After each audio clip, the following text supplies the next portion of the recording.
I think we are live. Are we? No, we're live. We are live. We are live. Chat, can y'all hear me? Well, I'm seeing the usual suspects. Chat, can y'all hear me? Please give me that thumbs up if you can hear me.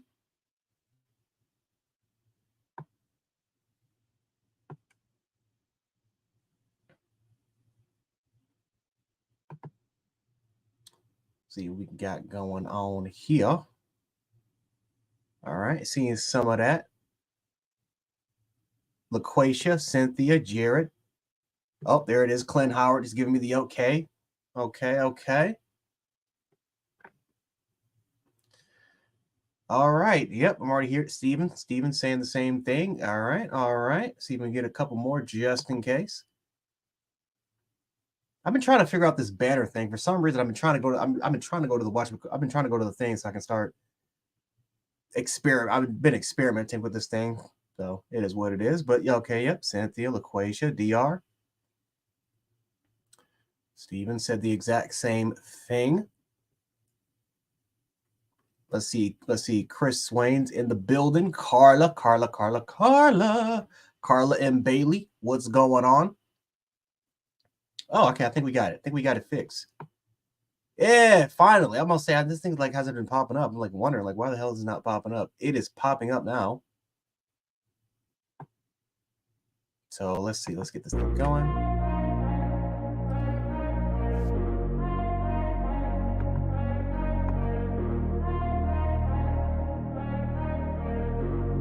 Turn some of this down. There we go. All right. What's going on, Cynthia? Good evening to you guys. Jackie White, Chris from New Jersey. What is going on, ladies and gentlemen? Let me know if the music is a little too loud. I'll try to turn that thing down. But for the most part, guys, welcome to a fan reaction with Coach Jarek. I am here, so I will not get fined. What is going on, ladies and gentlemen? Going to talk about a few topics today, guys. We're going to talk about day one winners so far in the NFL Combine. Of course, the Combine I don't believe is even over yet. We got linebackers that still have to go to play. But so far, at least since I'm on, defensive linemen have kind of come on. Justin Agbobi was a big participant. He was kind of more with the typical kind of three techs. We saw Chris Jenkins. We saw Braden Fisk kill it. Chop Robinson murdered it. So we still got more defensive linemen for Alabama still left to go. Dallas Turner, Chris Braswell, they're going to be running with the linebackers. So yeah, it's a very, very, very good start for the NFL Combine. Going to talk about some of the Combine losers as well. There were some pretty disappointing performances.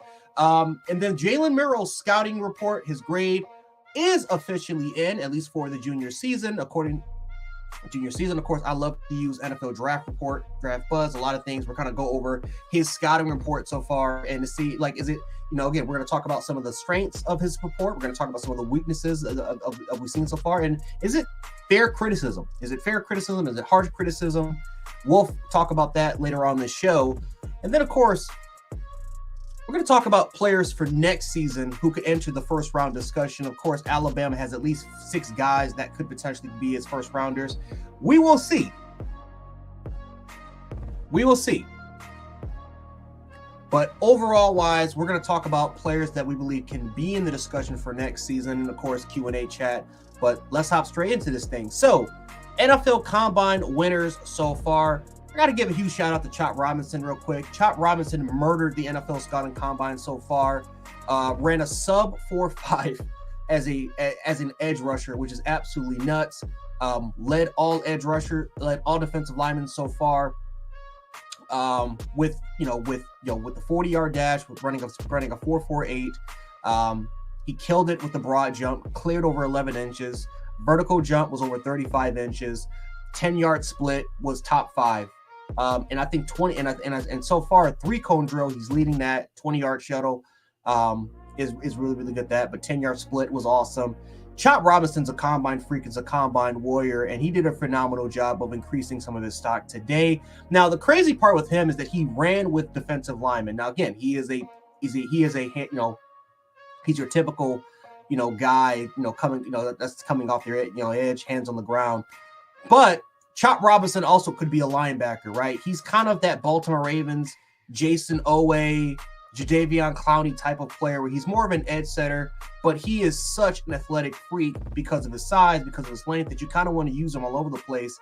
And again, Dallas Turner's running as a linebacker, and again, you know, he's going to be more as a 3-4 outside linebacker, but Dallas Turner, I think, fits the mold of being what they want Chop Robinson to be, which is kind of being more of a hands on the ground type of guy instead of just, you know, following up on your 2-point stance, right? Dallas Turner is a 4-point guy. You know, that's kind of where I see Dallas Turner going. So I don't know. I feel like if he would have ran with this group, he would have been fine today. But overall wise, yeah, you know, I'm just, you know, Chop Robinson murdered the NFL. He murdered the combine, murdered it. And I think so far, you know, he is definitely going to put his name in the first round discussions. It already was there, but it was more of a late first round guy. There was some harsh criticism because of his, again, he's an athletic freak, but he has a lot of those Jason Owe type comps where, yeah, you got these athletic pass rushers, all these physical intangibles, but on the football field, they don't really have the sort of production that you would see elite edge rushers kind of have. So great job by him. Chris Jenkins from Michigan, great combine so far from him as well. Again, he didn't murder the 40-yard dash. He didn't murder the 10-yard split. He didn't really, he did. I mean, he was one of the best at the 10-yard split for defensive line. He was top 5 actually. But overall wise, Chris Jenkins showed explosiveness. I thought defensive line drills, he came off the breaks off of a hurry, showed great lateral quickness, great lateral agility. His hand work, his hands were violent, destroying those bags. And, you know, Chris Jenkins is an interesting player because he can play as a 1-tech, he can play as a 3-tech, as a 5, he can play as a 0 shade. That dude, you can literally play over. You know, again, Michigan used him very well with his versatility. And he did a really, really good job today as well. Some other sort of winners. T'Vondre Sweat is a winner. Again, Bama fans don't like to, they don't like to hear that name, especially because of how he was able to demolish Seth McLaughlin when they came to T-Town. But T'Vondre Sweat murdered it. He murdered it. Now listen, he ran a 5.27 with his 40, at the 40-yard dash. That may not sound impressive, but at 360 pounds, listen, I ran a 5.25 as a freshman. You know what I'm saying? Now listen, I got to running a 4.7 by the time I was in college, but still. You run a freaking, again, most people, most average human beings are running like 5.3s and 5.4s at 180 to like 70 pounds. If you're running a freaking 5.27 at 370 pounds, dude, that is impressive. I don't care what you're saying. That's impressive.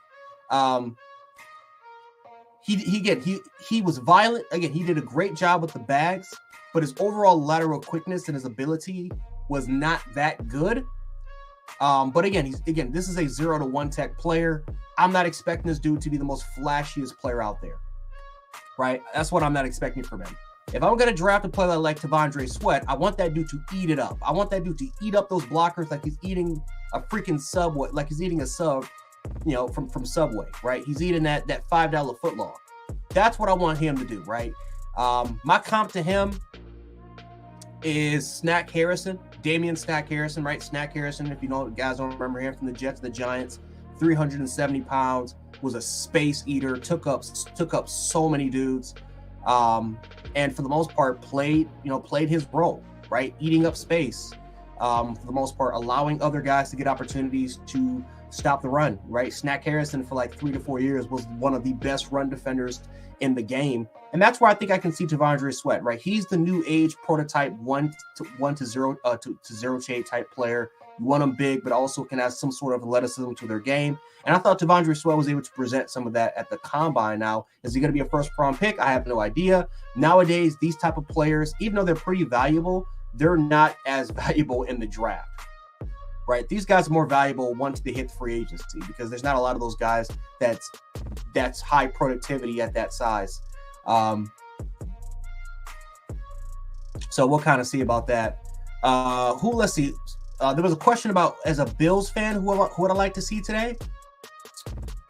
Well, honestly, receiver, and I can't wait for day 3. The Buffalo Bills need a receiver. They need a receiver, so whether if it's a Brian Thomas, listen, Jermaine Burton, if we can somehow snag him in the second round, that'd be awesome. But again, but whether if it's a Nye Mitchell, a Nye Mitchell, if Roma Dunze can slip, that'll be great. But just getting an elite receiver for Josh Allen is peril, because Gabriel Davis was absolutely garbage. What's going on, Janet? What's going on, Janet? Good evening to you.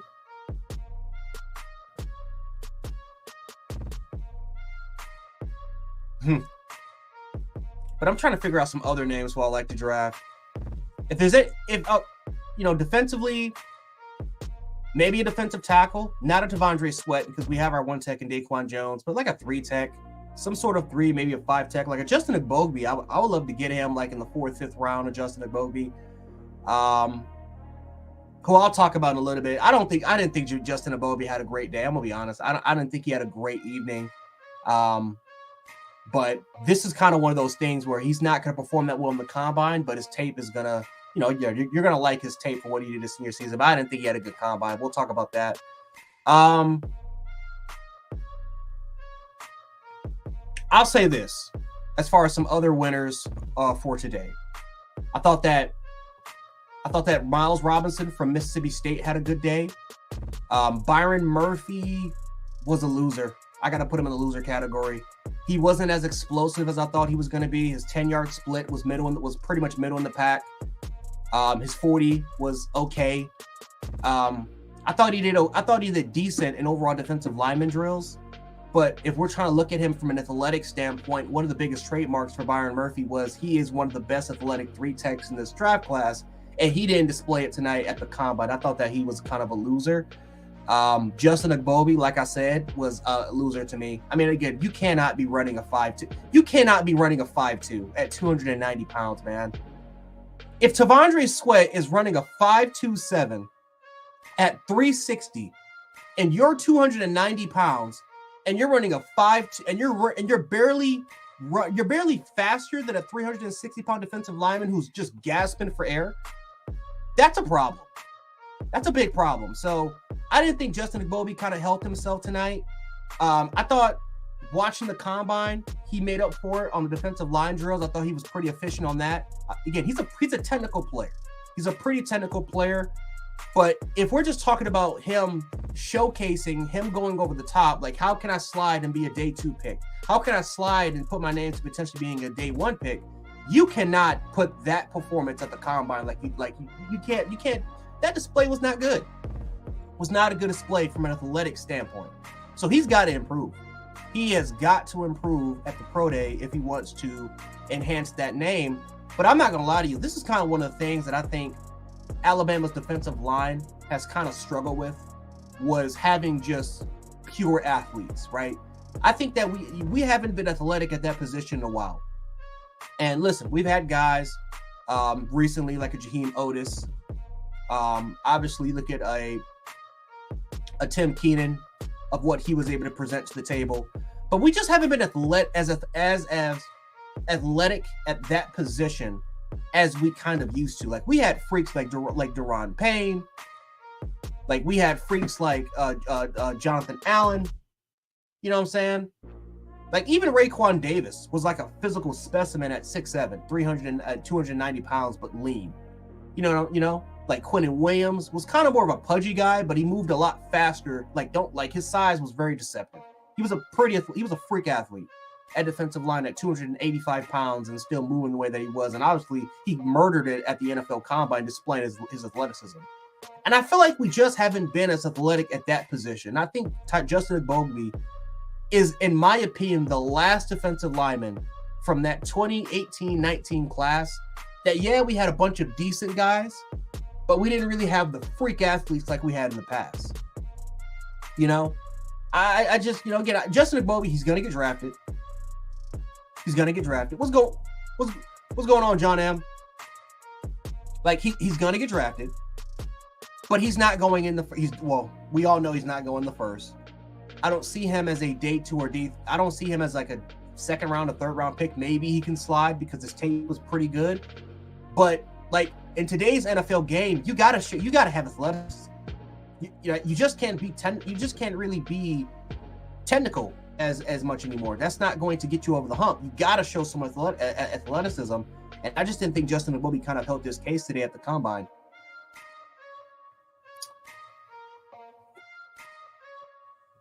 What's going on, KT? Exactly, exactly, Jada. Like Quinn had a baby face. Remember, he came in, he had braces. He was pudgy.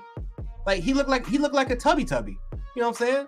Like Quinnen Williams looked like one of those monsters from the Teletubbies.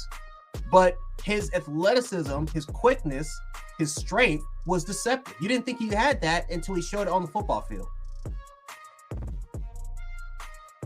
You know? And I feel like that's kind of what we're missing. And hopefully moving forward, we can start focusing on trying to bring back that athleticism on the defensive line. But yeah, Justin Agbobi, I didn't think he helped his case today.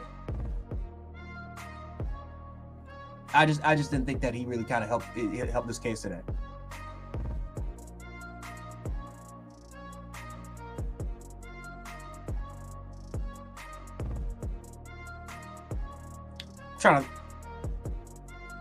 But I'm trying to think who else, because I don't think there wasn't that many other Bama defensive linemen. I think it simply was Justin. Justin really was the only person. Now, of course, Braswell and Turner, they actually might be on now. I'm not too sure. I'm going to have to check. I do know it's defensive linemen and linebackers. They're with the linebackers group. But just before I kind of came on, defensive linemen was still kind of doing their thing with the combine. So, like I said, we'll keep track. And like I said, we'll add some more names, keep you guys up to date. Pretty much Coach Sean or Coach Mook, they'll kind of keep you guys up to date about what Turner and Braswell is going to do today. They need big days. Well, Turner doesn't, but Braswell needs a big one. Talked about that kind of yesterday, how he needs a big day.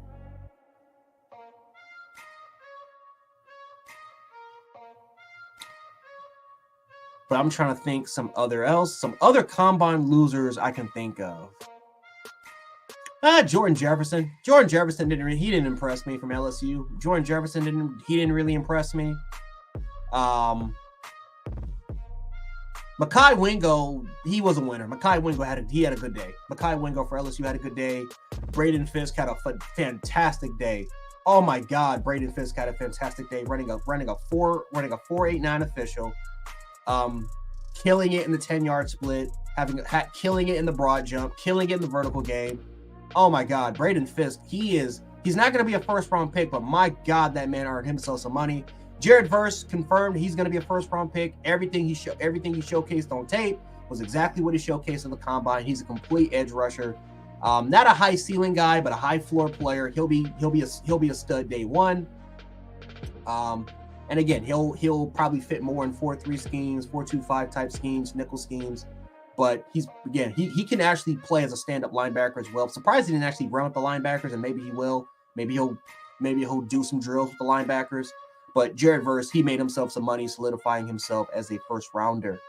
But yeah, that's pretty much what's been going on so far at the combine. Not that much so far, at least before I kind of got on. You guys can kind of let me know.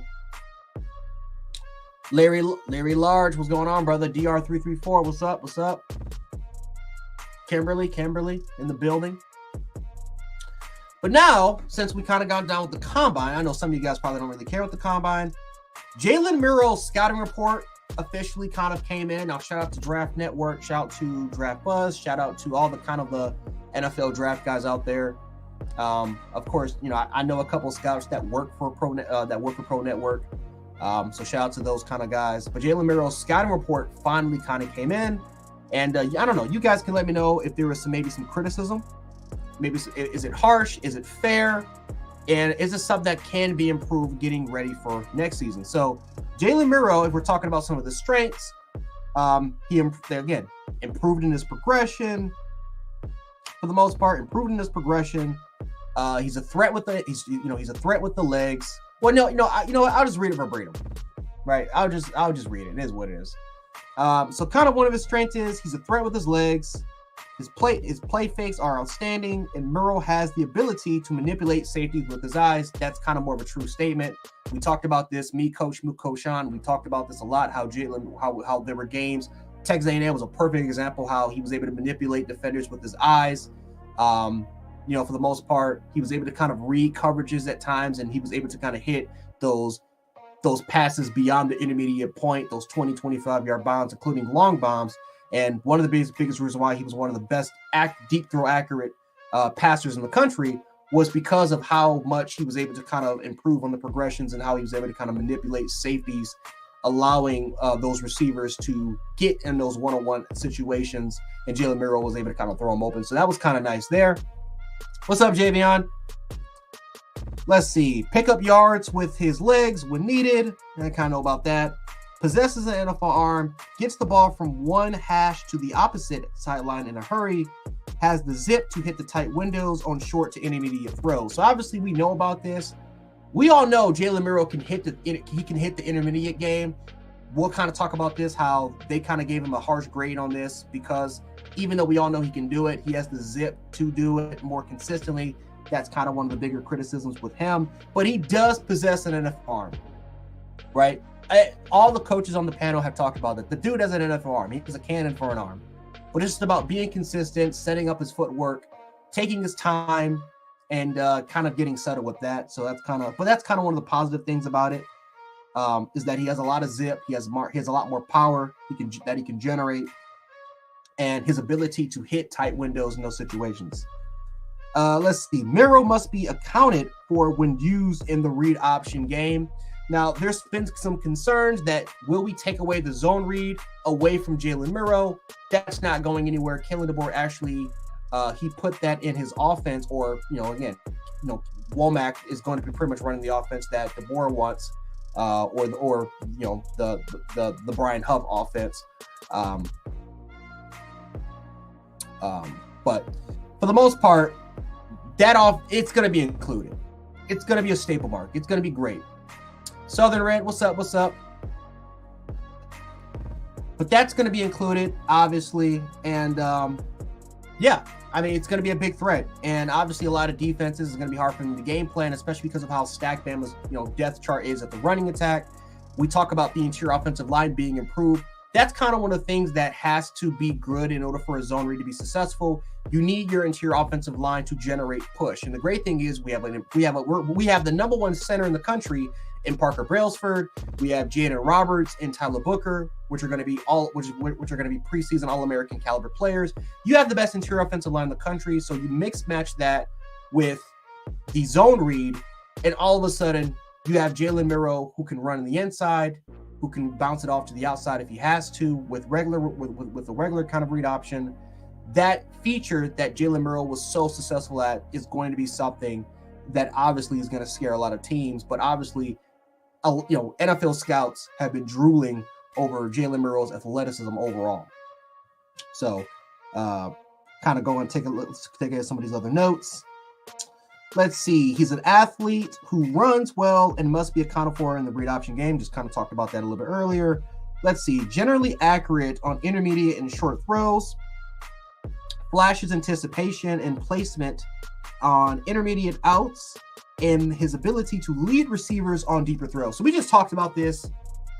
Definitely kind of talked about this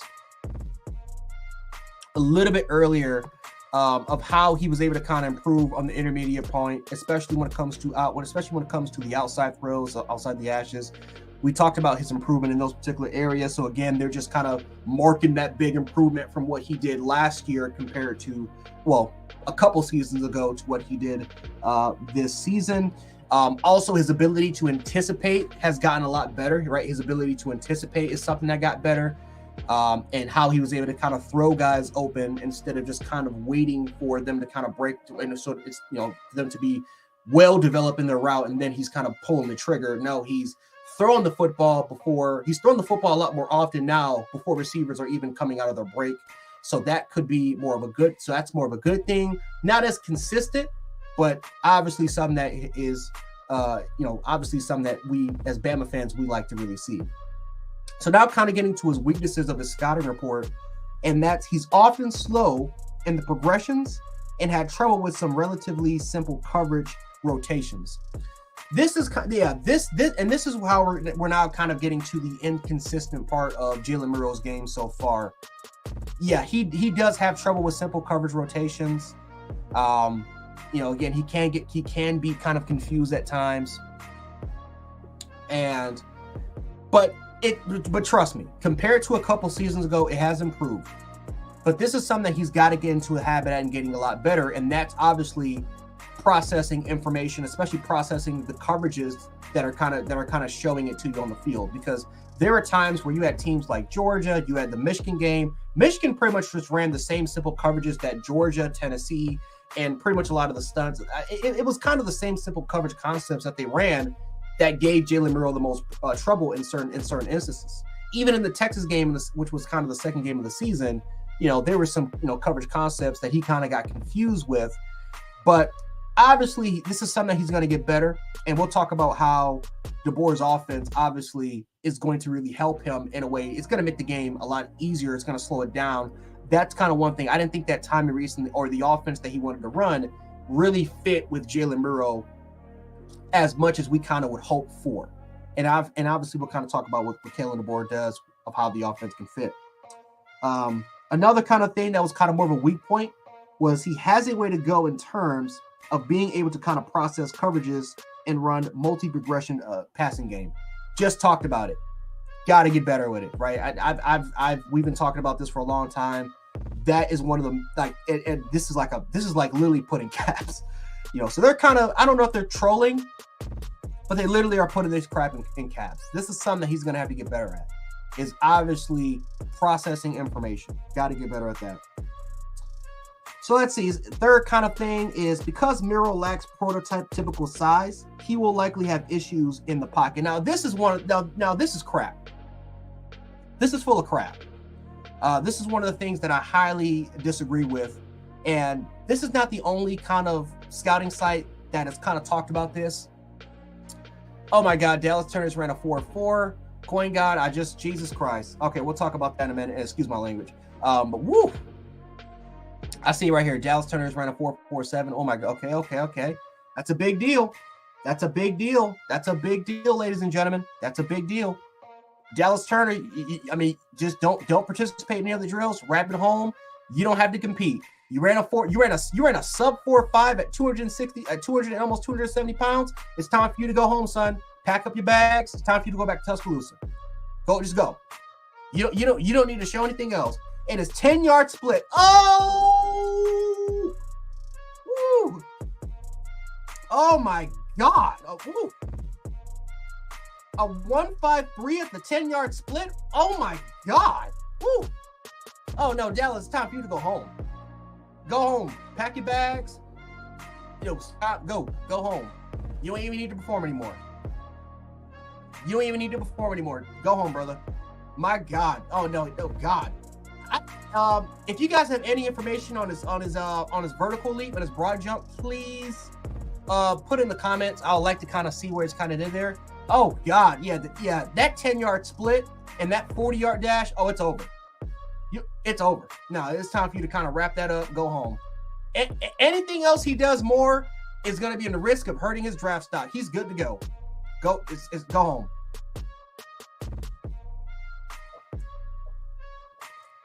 Oh my God. Oh my God. A 40-inch vertical? No.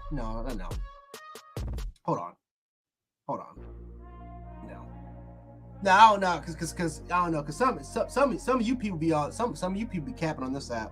So no, I'm gonna take a look at this thing for myself, because I don't believe that. A 40-inch vertical?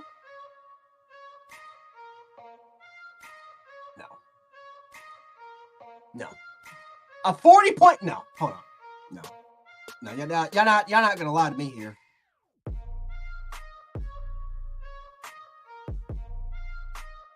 You're not gonna lie to me. This man.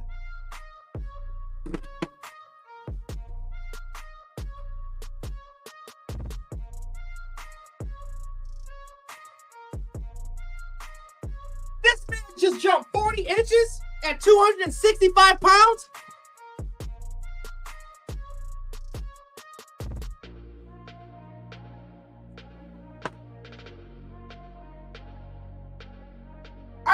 Are you kidding me?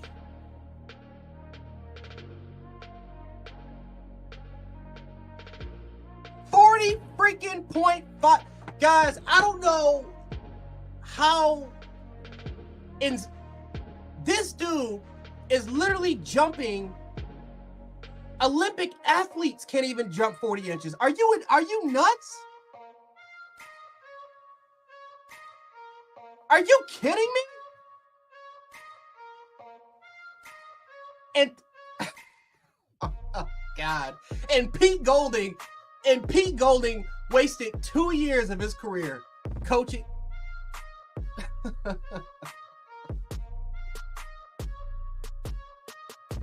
Oh boy, and Pete Golding wasted 2 years, man. We had the freakiest athletes at edge rushers and at safe and edge rushers and in the secondary that we've ever had at the University of Alabama. And Pete Golding wasted 2 years of this. Oh God, man. You can't make it up. You can't make it up, man. We had two of the freakiest edge rushers probably in the Saban era. Even more freakier than Tim Williams, even more freakier than Courtney Upshaw, even more freakier than oh my God, I always get this name wrong. Oh my God, Hubbard. Even more freakier than Hubbard. Even more freakier than Miller. Chris Allen, Terrell Lewis. All these Alabama great edge rushers that we had in the past almost 20 years with Nick Saban almost leading the helm, and Pete Golding wasted that talent. I'm even more pissed off at 22. We had Dallas Turner and Will Anderson on the same field for 2 years in a row. Potential 2 top 10 picks, and you couldn't do a damn thing with these edge rushers in 22? Are you kidding me?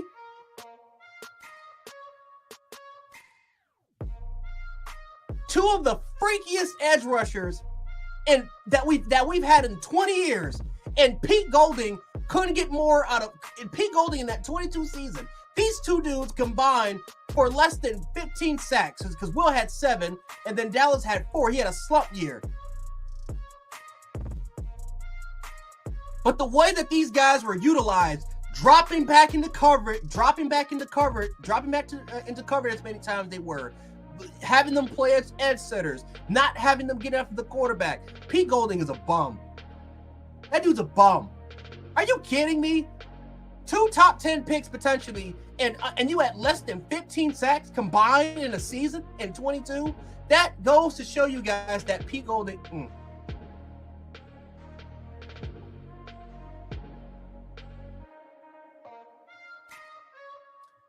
I can't.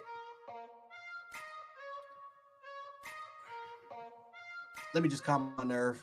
Let me just take a moment. We just got a line.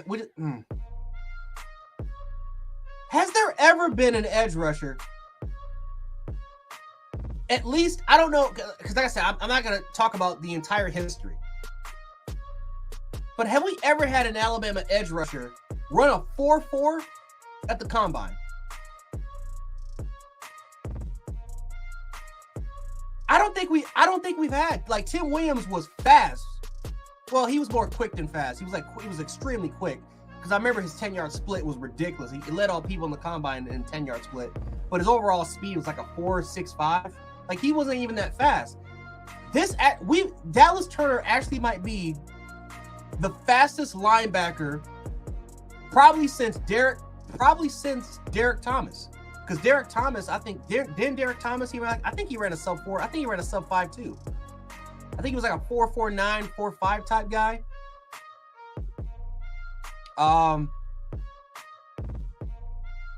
But I think just as an edge rusher, Dallas Turner might just be the fastest edge rusher that we've ever had in the history of Alabama. A 40-inch vert. Hold on, hold on. I'm curious now.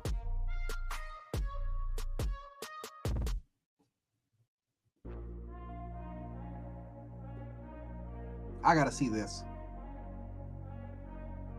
And holy moly.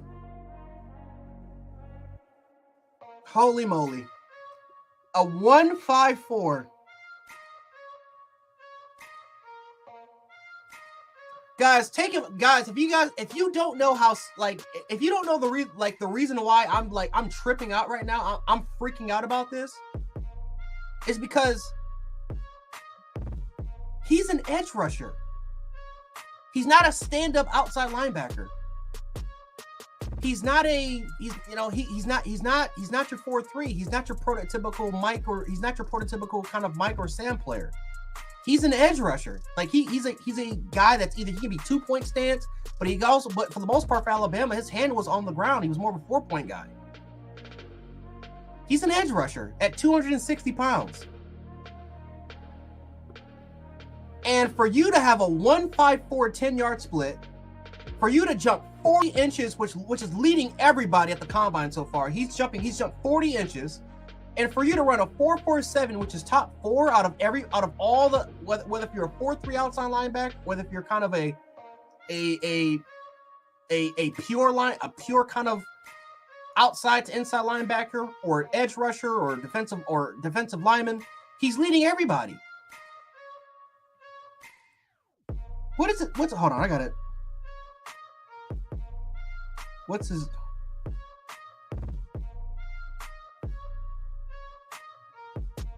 Okay, I was about to freak out. Okay, so he hasn't done the 3-cone drill. No one's done the bench. What's his broad jump? Oh my God, and he jumped a 10.7 at the broad jump. So he finished 5th. So he's 5th overall with edge rushers and linebackers. Woo! Now it's time for you to pack it home, brother. But Pete Golden, man, you suck, brother. You suck. You had 2 of the freakiest edge rushers of all time. Well, not of all time, but 2 of the freakiest edge rushers in the last 20 years, and you did nothing with them. You did nothing. You didn't even touch the surface of their potential, of what they can provide, because of your stupid ass schemes. God, does that piss me off. But yeah, guys, yeah, definitely keep me posted. Let me know if Chris Braswell is up and running. We have just, man, we have wasted talent. It's crazy. We have just wasted talent of the last kind of 3 to 4 years, guys. This is bull crap. Just wasted talent. Jahmyr Gibbs, Dallas Turner, Bryce Young, Chris Braswell, Will Anderson. Just wasted talent. Brian freaking Branch. Xavier McKinney. Just wasting talent. And now you look at Terrion Arnold and Kool-Aid McKinstry. Caleb Downs was here. Now again, he transferred, but we had him here for about a year. Arguably one of the best safety prospects ever. Just wasting talent, just for nothing. For nothing.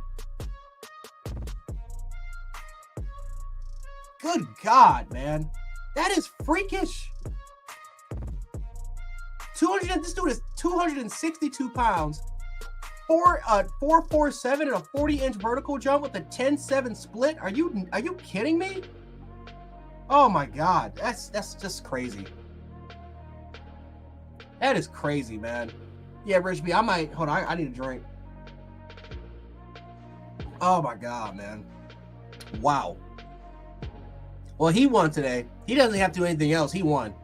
Now the discussion is going to be, guys, is he a top 10 pick? Is he a lock at top 10? Or, I mean, he's going in the first round. That's over with. That's done. That conversation of, that it's done. He's going in the first round. Now the question is he going to be a top 10 pick? Is it good enough for him to slide up in that top 10? And I mean, it's a hell of a start. I'm not gonna say no, but I ain't gonna say yes either. I'm just gonna wait it out and see. I'm just gonna wait it out and see, guys. Wow.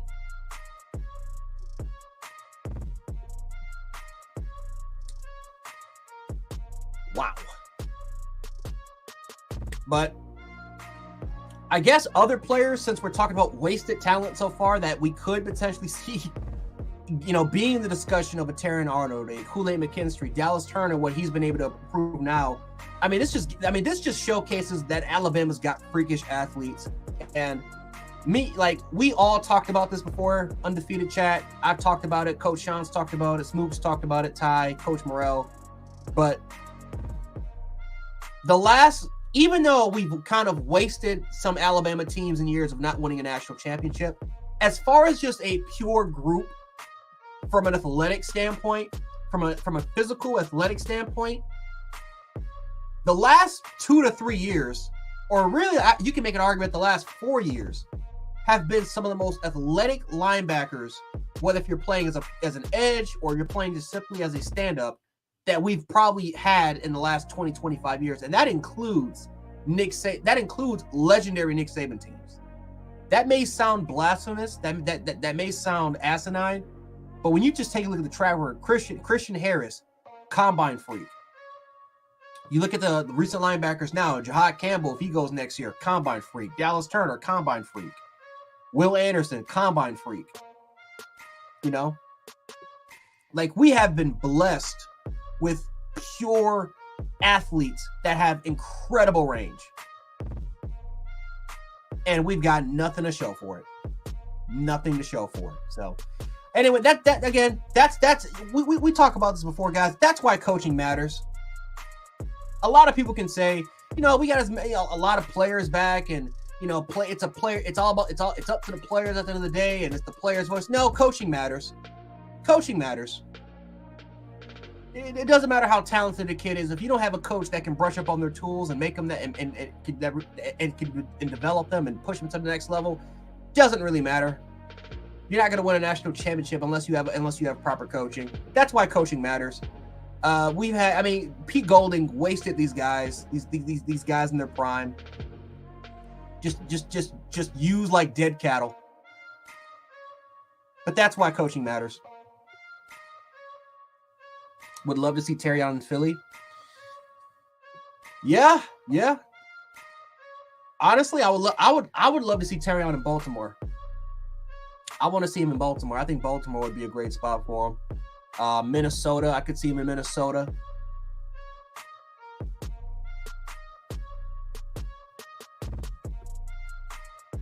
Terrion a Raider, I see that.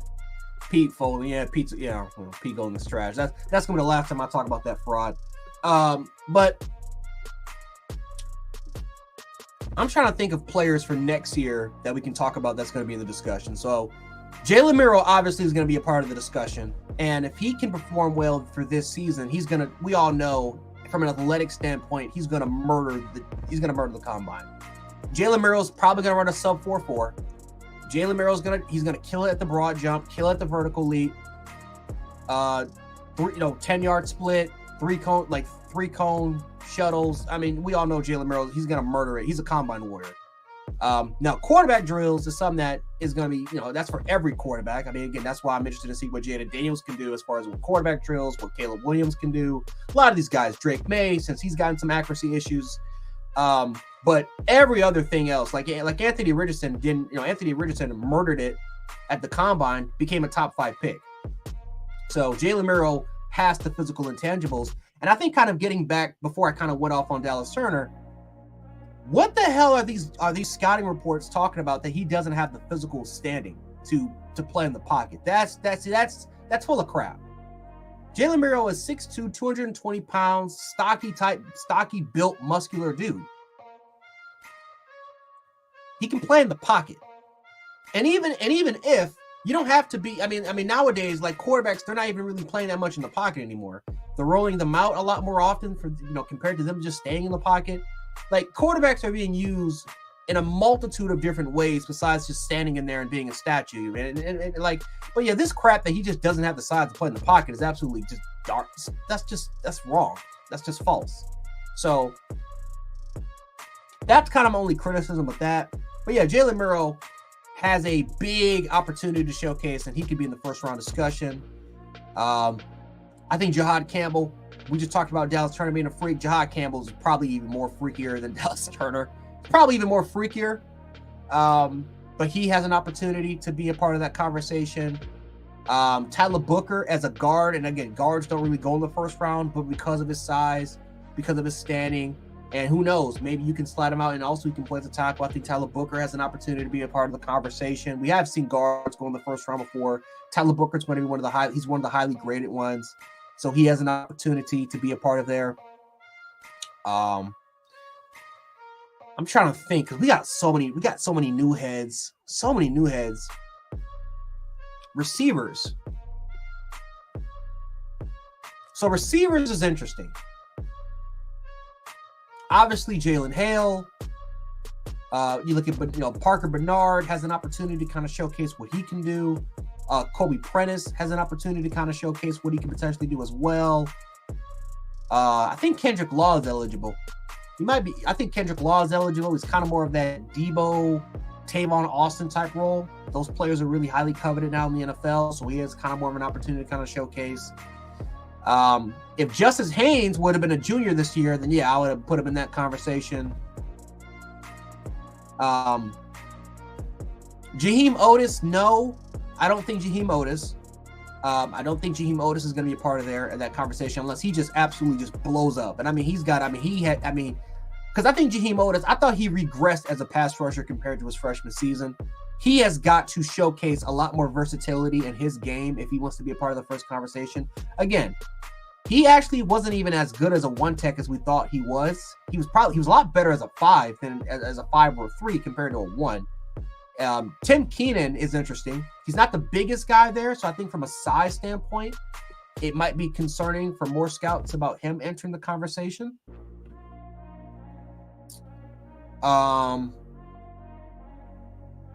Yeah, you're right, Brian. I mean, like we're literally like Matthew Stafford, Jared Goff, Kirk Cousins. Like it's like these are like we're entering the last phase and last era of pure pocket statue quarterbacks. Like this is done. Like we're exiting out of that era. But Alabama's team, when you actually really look at their roster, they're very young. They're very, very young. Bama's first-round picks, they might not have a lot of first-round picks going into next year. Matter of fact, that actually might be a good thing because that pretty much symbolizes that Alabama's team is just youthful. They're very, very youthful, and I think that's kind of more of a good thing. The fact that you can have a lot of players coming back for your program next year, and really a lot of the high draft, like the high value draft guys, are going to be players that are going to be coming back and playing next year. So that's a good thing. But I don't know, because this team is so full of unknowns and full of promises, it's not really a lot of value if we're comparing like the last couple seasons. There's just not that much value because of the lack of experience, right? Like Jahad Campbell, Deontay Lawson, I don't think so. I think he's going to be a day 2 or maybe a day 2 guy. But I think Jahad Campbell, Jalen Milroe, and I really think that's it. Booker, maybe. But I think that's it.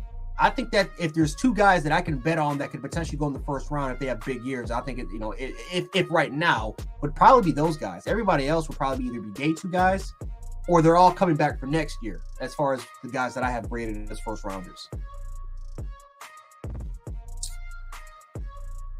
But what time is it? We're closing in. 10 minutes left to go. I think I'm pretty much ran through all the topics.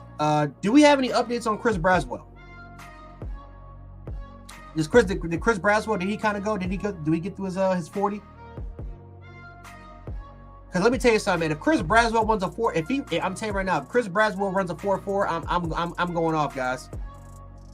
I'm going off if he runs a 4.4. I am personally emailing Pete Golding if I see that I am personally spamming Pete Golding with emails if I find out that Chris Braswell is running a 4.4. And I'm not threatening Pete Golding, of course. I'm not doing that. But I am going to tell him off. I ain't going to lie to you. I'm going to tell him off. I'm going to tell him, how the hell did you abuse these linebackers the last couple years? How the hell did you not know how to utilize these dudes to full potential? So let me find out that dude is running a 4.4. Let me find out Chris Braswell is doing that.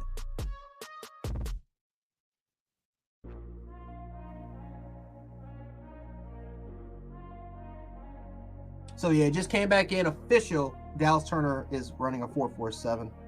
All right. Okay, I see it.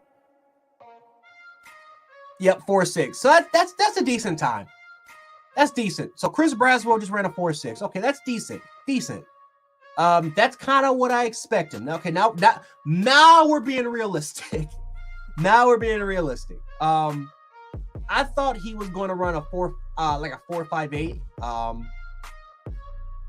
Again, I think that was kind of his first time, so I think he has an opportunity to get better. I think he can do it, but that's kind of the range where I had him. That's a solid time for Chris Braswell. And again, we gotta remember these are edge rushers. They're not stand-up guys. So let me take a look at his 10-yard split, because that's what really matters. It's the 10-yard split. He had a good 10-yard split. That's great. So let's take a look at his 10-yard split. 159. That's good. Okay, so yeah, that's good. That's really good. 159. Yeah, he can do it. I think like around a 4.85, or I'm sorry, a 4.58, maybe a 4.57 is where I could see it. But Chris Braswell, he just ran it. He had a 159. That's his 10-yard split. That's good. That's really good as an edge rusher. So Chris Braswell's having a good day so far. He's having a good day. Let me take a look at his vertical. Verticals don't really mean that much. I mean, again, it's a part of explosion, but I mean, like I said, you're not, vertical leaps don't really mean that much. It's kind of more of a show off, more a show off drill. But just in case, like I said, it does help. Like it's not gonna hurt him, but it will help him if he does have a high one. Let's take a look at him.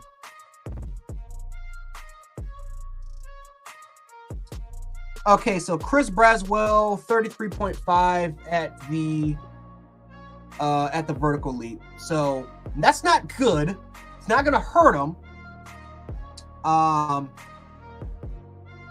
But obviously you kind of want to see him jump a couple more inches. Now Chris Braswell, he just doesn't have hops. Now for NFL teams that covets guys that can swat the ball, that could be it. I got to take a look at his I got to take a look at his length. I got to take a look at Chris Braswell, his arm length. Because if he has like a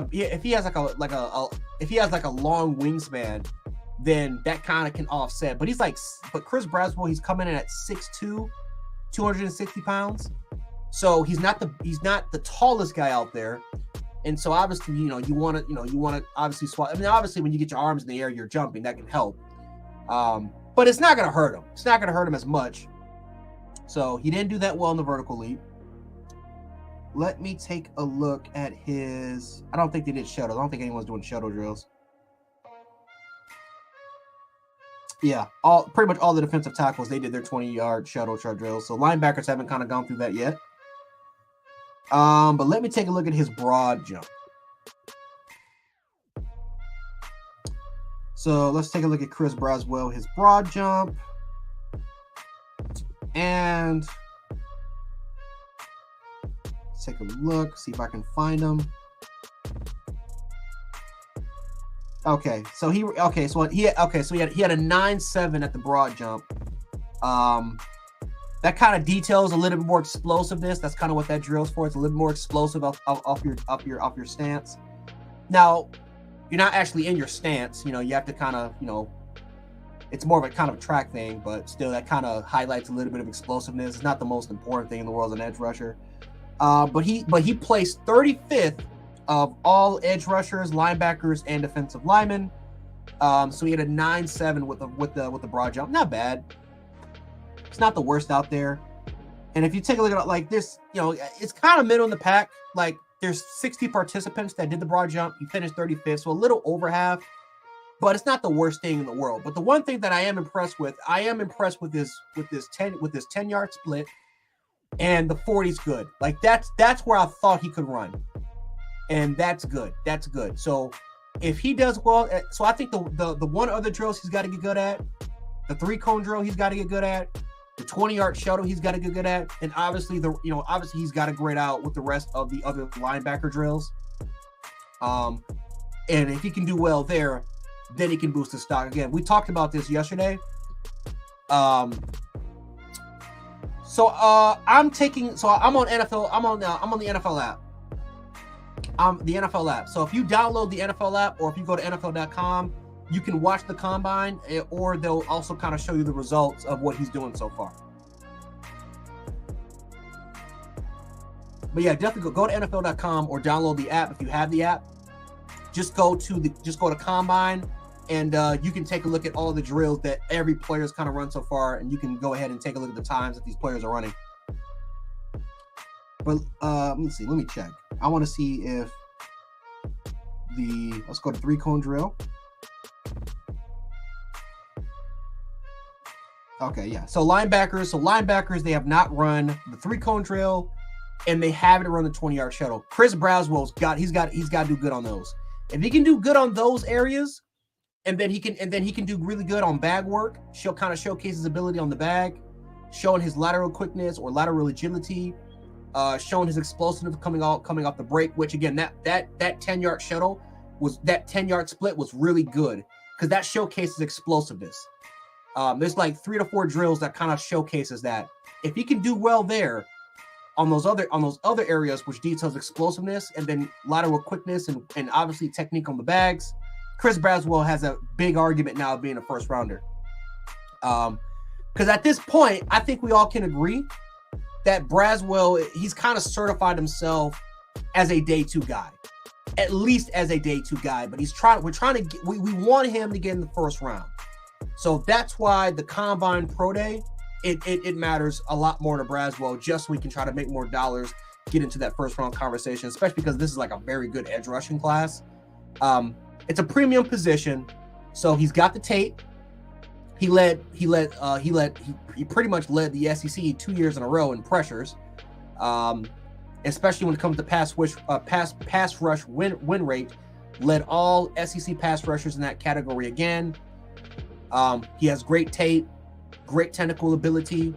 He needs to get better at setting the edge. I think that's what could hurt him. He's not that great of an edge setter. Matter of fact, Dallas Turner wasn't even that good of an edge setter. He improved, but Dallas Turner wasn't even that good of an edge setter. But he was definitely better than Braswell in that area. But Braswell is not that good of an edge setter, so that may hurt him a little bit. But he is big. He's a lot bigger than Turner. Like Turner packed on weight a little bit, but Chris Braswell he's a natural 260, 265 who can get you to who can get you to 270. He's a natural 260, 265 guy. He doesn't even have to pack weight. He can stay at that weight.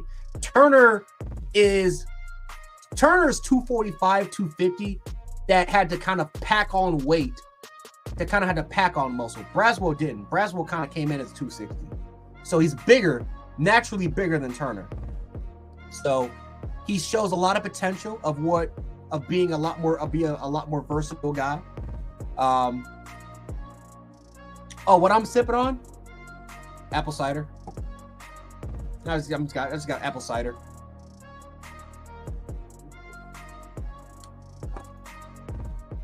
Love myself some apple cider. That's how you know I'm a New Yorker. New Yorkers, if you are not a New Yorker if you don't have apple cider.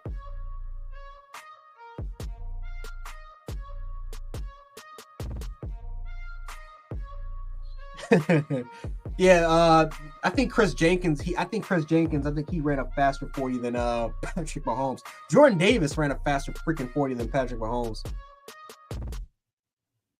which is actually pretty funny as all hell.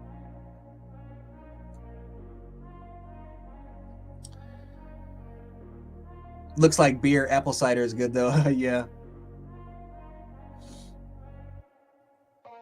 I hate apple cider. See, come on, man. I love apple cider. I love it. How did you become a big Alabama fan? My godmother. She went to Alabama. She moved up to Buffalo. She was great friends. Pretty much, she was great friends with my mom. Still best friends to this day. And my godmother, she literally used to come over my house all the time, and we would watch kind of Bama games. But yeah, my godmother, she got me into Alabama, at around 6, 7 years old. Pretty much that 2005 season is that's the season where I fully remember, where we just simply, she used to come to our house. We used to go to our house, simply went over there. And then pretty much, I think my first Bama game was when, first Bama game, I think it was It was 8A. It was 8A. It was 8A. Pretty much 8A 2012. She, pretty much it was a Delta Sigma Theta type thing in Birmingham. I don't know if you guys are familiar with Delta Sigma Theta. Coach Sean, you familiar with Delta Sigma Theta? Oh yeah, I went to HBCU, bro. You know that. Yeah, you know that. Yeah. So they had a Delta Sigma Theta convention in Birmingham in 2012, and pretty much we just drove all the way down to Tuscaloosa, and I literally caught my first Bama game, which was the 8A game. So pretty much been a fan ever since. Been a fan for damn near almost 20 years. Pretty much. Shout out to my godmother Valerie. I think she's actually watching. I actually got a text Valerie, but shout out to my godmother Val. Big Alabama fan. Shout out to Delta Sigma Theta. All the sororities out there, the AK. Well, let me not say the AKAs because my mom, she'll kill me if I say the AKAs. But shout out Omega Sci-Fi. Shout out to the Kappas, all the brothers out there, including all the HBCUs as well. What's going on, Coach Sean? What's up with you, Coach Jay? How you doing, man? You can hear me okay? Yes, sir. Good. How you doing, bro? All right, man. We just been talking about the combine. Yeah. And pretty much how Pete Golding has wasted two of the freakiest Alabama edge rushers that we've probably ever had. Just wasted it. I don't know if you caught Dallas Turner with this. I did. I watched it live, bro. Yep. 447. And look, he was weaving when he done it. He kind of went off balance a little bit when he done it. If you look back at it, they was even talking about it. He it could have been faster. It could have actually been faster because he was kind of off balance when he started. Facts. All facts. Yeah. That's crazy. And he had a 40-inch vertical leap. 40-inch vertical. That's a fact, man. 9.7-inch hands, second biggest. I mean, this kid, him and Chris, man. Dang, bro. You're right. We did just sort of waste these kids, man. When you really look at it. That's crazy. And again, Chris Bradley, he had a 4.6, and then he has like a 1.59 in the 10-yard split, which is really good as an edge. But then you had freaking Will Anderson. Yeah. You had all three of these dudes playing at the exact same time, and we had less than 20 sacks in a season with all three of those guys. Not creative pass rushing at all, man. Nope. Facts. Nope. All facts. It's crazy. It's crazy that you think about that. And Terrion. I think Terrion has probably made himself some money just about more than anybody. I mean, this kid probably going to be the first or second corner taken. They was raving about him today just in interviews. So it Terrion, that kid, I'm proud of that kid, man. Yeah. And Kool-Aid, he has an opportunity to kind of showcase what he can do. JC Latham, I think he's gonna have to have a big day. I think there's a lot of tackles that have just entered the conversation because of the Senior Bowl week. He's got to he's got to have a big combine, I think, to stay in that first round conversation. But yeah, I mean, if Chris Braswell, if he can do well in the 20-yard and those 20-yard shuttles, if he can do well at the 3-cone, and obviously, he's got to do really good with the bags. If he can do that, he's putting himself in that first round conversation. I think he can do it. Yeah. So I think Chris gonna be fine. Chris is an underrated athlete, man. Really, really underrated kid. I think Chris is gonna make himself some money too. I think Justin Ebogbe is gonna make himself some money. Me personally, Justin, we forget he had 7 sacks and played exceptionally well in the Senior Bowl, right? In the practices, didn't do much in the game, but you know how that go. Dominated really and truly in the practices, so I was really ecstatic to see him do well. So that I think all those Bama kids are gonna be just fine. Yes, sir. But anyway, Coach, I'm gonna let you. I'm gonna let you pretty much carry it away. I'm gonna watch the rest of this combine because I need to see what the rest of these guys do out. But I'll be in the chat box. I'll kind of keep you guys updated, kind of give you guys some of the combine results. But anyway, guys, undefeated chat, Coach Sean. I'll be in the chat, but I will catch you guys later. I appreciate you, Coach Jay. Thank you, brother. Yes, sir. Shout out to the undefeated. Let me get this. Shout out to the undefeated.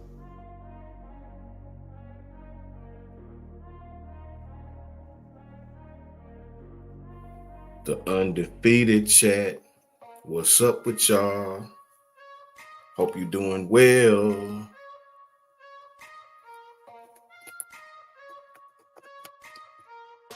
Undefeated. How are you doing? What's up with y'all tonight, man? Hope y'all doing really, really well. Hope everything going good for y'all. You know what I'm saying? Really, really good and really, really great to see you guys up in here. Really, really happy to see you guys here, right? And I want to know who's in here, man. I got to know who's in here. Let's see. Carla M. Bailey is in here. What's up, Carla? What's going on with you? How you feeling? Janet Forsyth is in here. What's up, Janet? How you doing? Roll Tide to you. Brian Russell is in here. Jermaine Mims is in here. What's up, Jermaine? Emmanuel 2G Leonard. What's up with you, bro? How you feeling, Emmanuel? Man, it's cracking over here, man. Watch the boy Dallas get crazy. Rooting for Alabama players. You already know, Janet. You already know. John M is in the house. What's up, John M? How you doing, man? Hope everything going good with you, bro. How you feeling? How you doing? How you feeling? And how you doing? Jared, what's up, Jared? How you doing, man? Mr. Squeeze, what's up with your friend? How you doing? You all right, Kareem Hood 40. What's up, Kareem? How you doing, bro? Cynthia Middleton. What's up with you, Cynthia? How you feeling? Good to see you as well. Thank you for tapping in. Sean Williams in the house as usual. What's up, Sean? Much love to you, my friend. You already know. Who else we got? Kimberly Harmon. What's up, Kimberly? How you doing? Kimberly? D Finn is in the house. AAMU. What's up, D Finn? All right, bro. You know Bulldogs. You already know what it is, brother. Shout out to D Finn. Special shout out to you, bro. Nicole Covington. What's up with you, man? How you feeling, sweetie? Hope everything going good with you. Hope your night is going well, right? Larry Large. What's up, Larry? How you feeling, man? Hope everything cracking with you. Hope everything's going great. Hope your night is going well, man. How you guys feeling? Dr. 334, what up with you, bro? How you feeling, man? What's going on with you, man? Hope you guys are doing well, man. Good to see you guys up in here. Glad you tapping in. Dallas is representing for us right now. He's showing his Bama metal. Really, really, really proud of that young man. Chris Braswell is snapping as well, right? Really, really proud of those kids, man. Really, really proud of those kids. Stephen Angle is in the house. You know what I mean? Dub PJ is in the house, right? Really proud of the Bama kids so far. You know, it's just beginning. It's just getting started. WT, you already know. Shout out to you, WT. Rich B is in the house. What's up, Rich? How you feeling, man? Really proud of these kids, man. Gonna support them to the end. And see where the chips lie, right? Road Warrior, what's up, bro? Man, hot roll tide to you. How you feeling? How you doing? Hope your night going well, man. Roll tide to you and your family. You already know. Yeah, man. Fred Harris, what's up, Fred? How you feeling, bro? You good? Good to see you up in here, man. Smooth is in the house. What's up, Smooth? How you doing, bro? How you doing? How you feeling? We up in the house, man. Glad you guys are here, man. Wanted to tap in with you real quick and touch base with just a couple of topics and see what you guys thought about it. Make sure you guys tap into that combine whenever you get an opportunity. Sometimes, you know, the next couple of days, and support the Bama kids. And let's see what they do. Let's see how well they do. These kids are about to make themselves some money. And I can't wait to support them. I can't wait to tap in with them. I got it on DVR, so I'm going to record it just in case I don't be in front of the TV and, you know, see what these kids are doing. Can't wait to see them. Marquita, my neighbor. How are you, Marquita? How you feeling? How you doing? What's up with you, girl? Mickey Pate, what's up, man? How you feeling? Ty, what's up, man? How you feeling, man? Hope everything going good with all you guys. Dallas Turner and Kool-Aid draft breakdown, actually. As we just talked about, Dallas is already representing. He's already letting it be known he's there to make himself some money. He's already letting it be known with the fastest 40 of any outside linebacker so far, of any of the edges so far. Dallas is on a mission, man. This kid was he tapped in at 6'3", 247. You know, a very, very, very prototypical today's edge rush, if you will. Kid had 9 points, 9 and 7/8. I just be specific. Inch hands, that's very, very big hands. A 40-inch vert, 40 and a half. You want the specific numbers. It was a 40 and a half, almost a 41-inch vert. And running 4.47 on his very first time out there. That is crazy. That kid is moving to be right at 250 pounds. You got to give him all love on that. Let's see. Shout out to Cat Pool. Cat Pool says, love seeing the media learn who Terrion Arnold is. All facts. 1 month member of the channel. Anniversary. Shout out to Cat Pool. Much love to you. You are 1,000% right, man. Terrion has definitely made himself some money. Definitely. I would dare say Terrion has probably made the most money to me, because if you looked at Terrion last year in the Texas game, you couldn't tell me that kid was not a first-round pick. And it wasn't that he wasn't the first-round pick. He just wasn't playing like it. This was a kid that had played safety all his high school career, right? Come to college and he's, got his feet at corner for the first time. Look, 2 years later, this kid is going to be either the first or second corner taken off the board. So shout out, you are definitely right. You're 100% correct, Cat Pool. Shout out to you for your anniversary. And what you say is all facts. Shout out to Randall Green, $5 super chat, setting it off already. Randall Green says, did you see where Tony Mitchell told Antonio Kite he was going to put belt to ass? Tony, watching you, Coach Sean. Yeah, I think they do. I got a lot of dudes telling me the same thing. Believe it or not, it's amazing when you see the belt to ass, how that thing took off. It's crazy. I even see other people on other channels all of a sudden using it now, and some sort of belt emoji. Is crazy, right? But the biggest form of flattery is imitation. It's okay, man. You know what I mean?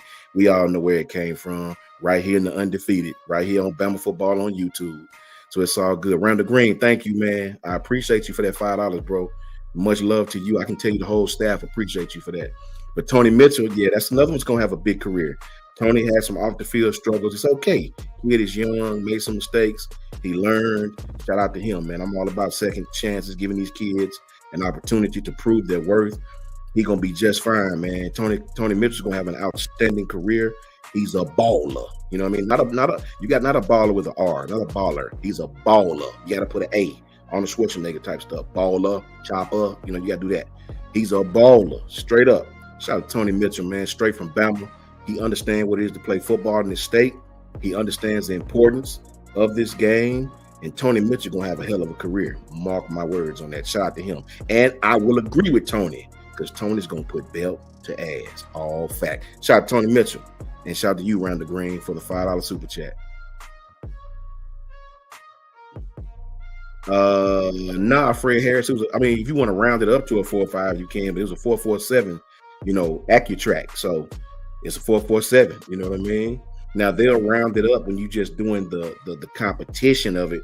But for that kid to have a 4.47, he moving at 250 pounds practically. Straight up moving, right? And all shout outs to him. So Dallas Turner, like I said, 40-inch vertical, 40.5-inch vertical. This kid just made himself some money, man. He has a history of playing for winning programs, obviously coming from IMG. He played for another school in Florida, transferred to IMG. Dallas has sudden hands. What I mean by sudden hands is when the linemen go to try to block him and impede his progress, he has sudden hands. He doesn't stick his hands out to try to arm bar you. He'll punch you. They call it a punch. Sudden hands, right? Very, very sudden hands into the blocker's frame. That's great for an edge rusher. He's very disruptive. His initial quickness to beat blocks and stop runs in the backfield. So what that means is this kid gets great penetration. He gets great penetration from his spot, whether he's standing or with his hands in the dirt, right? Whether he's standing up from a 3-4 position or hand in the dirt from an even front 4-2-5 or 4-3 position. This kid can do it both. Same with Will, right? He has speed to power. meaning the kid comes off hard, as we see 4.47, and he has enough power to knock the lineman off balance, which is all you need to do, right, to rattle the quarterback, especially if it's a left tackle, because most quarterbacks are right-handed. Speed and stride to stress offensive tackles. In the race to rush and turn and bend, as we call it. Bending is what the biggest thing is for an edge rusher in today's NFL, right? They want to know, can you bend? How low can you go? They want to see those hips vertical to the ground, right? They want you to bend without having to lean. You know what I mean? They don't want your torso straight and your body leaning. No, they want your entire body leaning. Your feet out away from the tackle, leverage onto the tackle, to the tackle's outside shoulder, and sometimes inside shoulder. They want to know how well you can bend, and Dallas is definitely a bender. He builds tremendous momentum, as he turns. If allowed too much space, if you try to give Dallas too much space, a lot of tackles would try to borderline stay almost in the backfield. A lot of refs won't call that because they're trying to get a head start on their kick slide. They're trying to get a head start on their pass set, right? They're trying to hurry up and get just a little bit more in the position because they know it's a passing down, third and long, and they know people like Dallas is coming, right? He possesses elite closing speed, closing burst, whatever you want to call it. Chasing down backs, chasing down passers. He has all those tools. Athleticism to soak up play extending quarterbacks, right? You can't do too much wiggling, too much juking with Dallas Turner back there. His pass rush brings velocity. His pass rush brings power. His pass rush brings, athleticism. And anytime you can get a kid who's athletic and can bend on the edge, he gives quarterbacks and tackles fits. And another thing, he's able to peel off, drag running backs to the ground. He's able to peel off when playing the 3-3-4 and cover shallow ground, right? Cover a third of the field, right? Now, I don't want Dallas covering 9 routes on tight ends, 30 yards, 40 yards downfield. But if you're talking about the shallow crosses, the meshes, anything within 10 yards, 15 yards of the line of scrimmage, Dallas can defend that, right? He's proven that. If I had to give a weakness on him, what I found when I watched Dallas, sometimes he's so worried about rushing the passer that his anchor against the run gets sort of displaced by force, right? When he anchors, he's looking to rush the passer, so his anchor is a little bit distorted, so he's able to be moved at times off the line of scrimmage at times.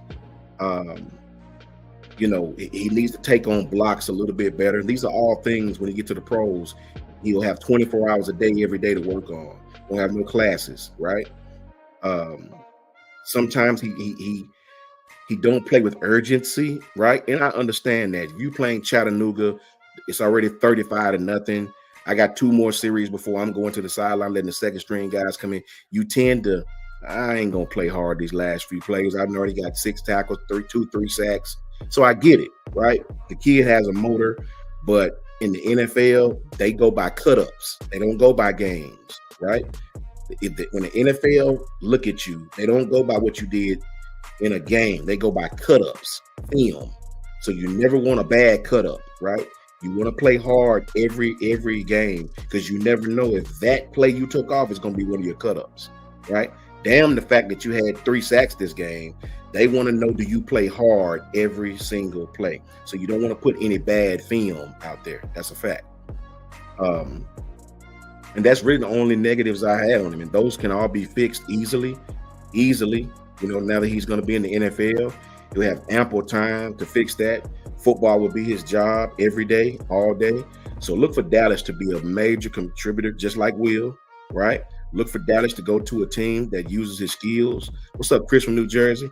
What's up, Nicholas Harden? How you guys doing, man? Glad to see you guys up in here, man. Look for Dallas to be a major contributor. I'm just hoping he go to the right scheme fit. I'm hoping he go to a team with a great coach that can utilize his talent, just like D'Amico did with Will, right? So my man, Nicholas. Nicholas say, love the show very much. Thanks for your insight. Nicholas, thank you. Thank you for that $5 super chat, brother. I can promise you that the entire staff appreciates that, man. Like that. That's just not me saying that. I promise you, everybody appreciate anything you guys do for this channel because it goes a long way to help. It really, really does, man.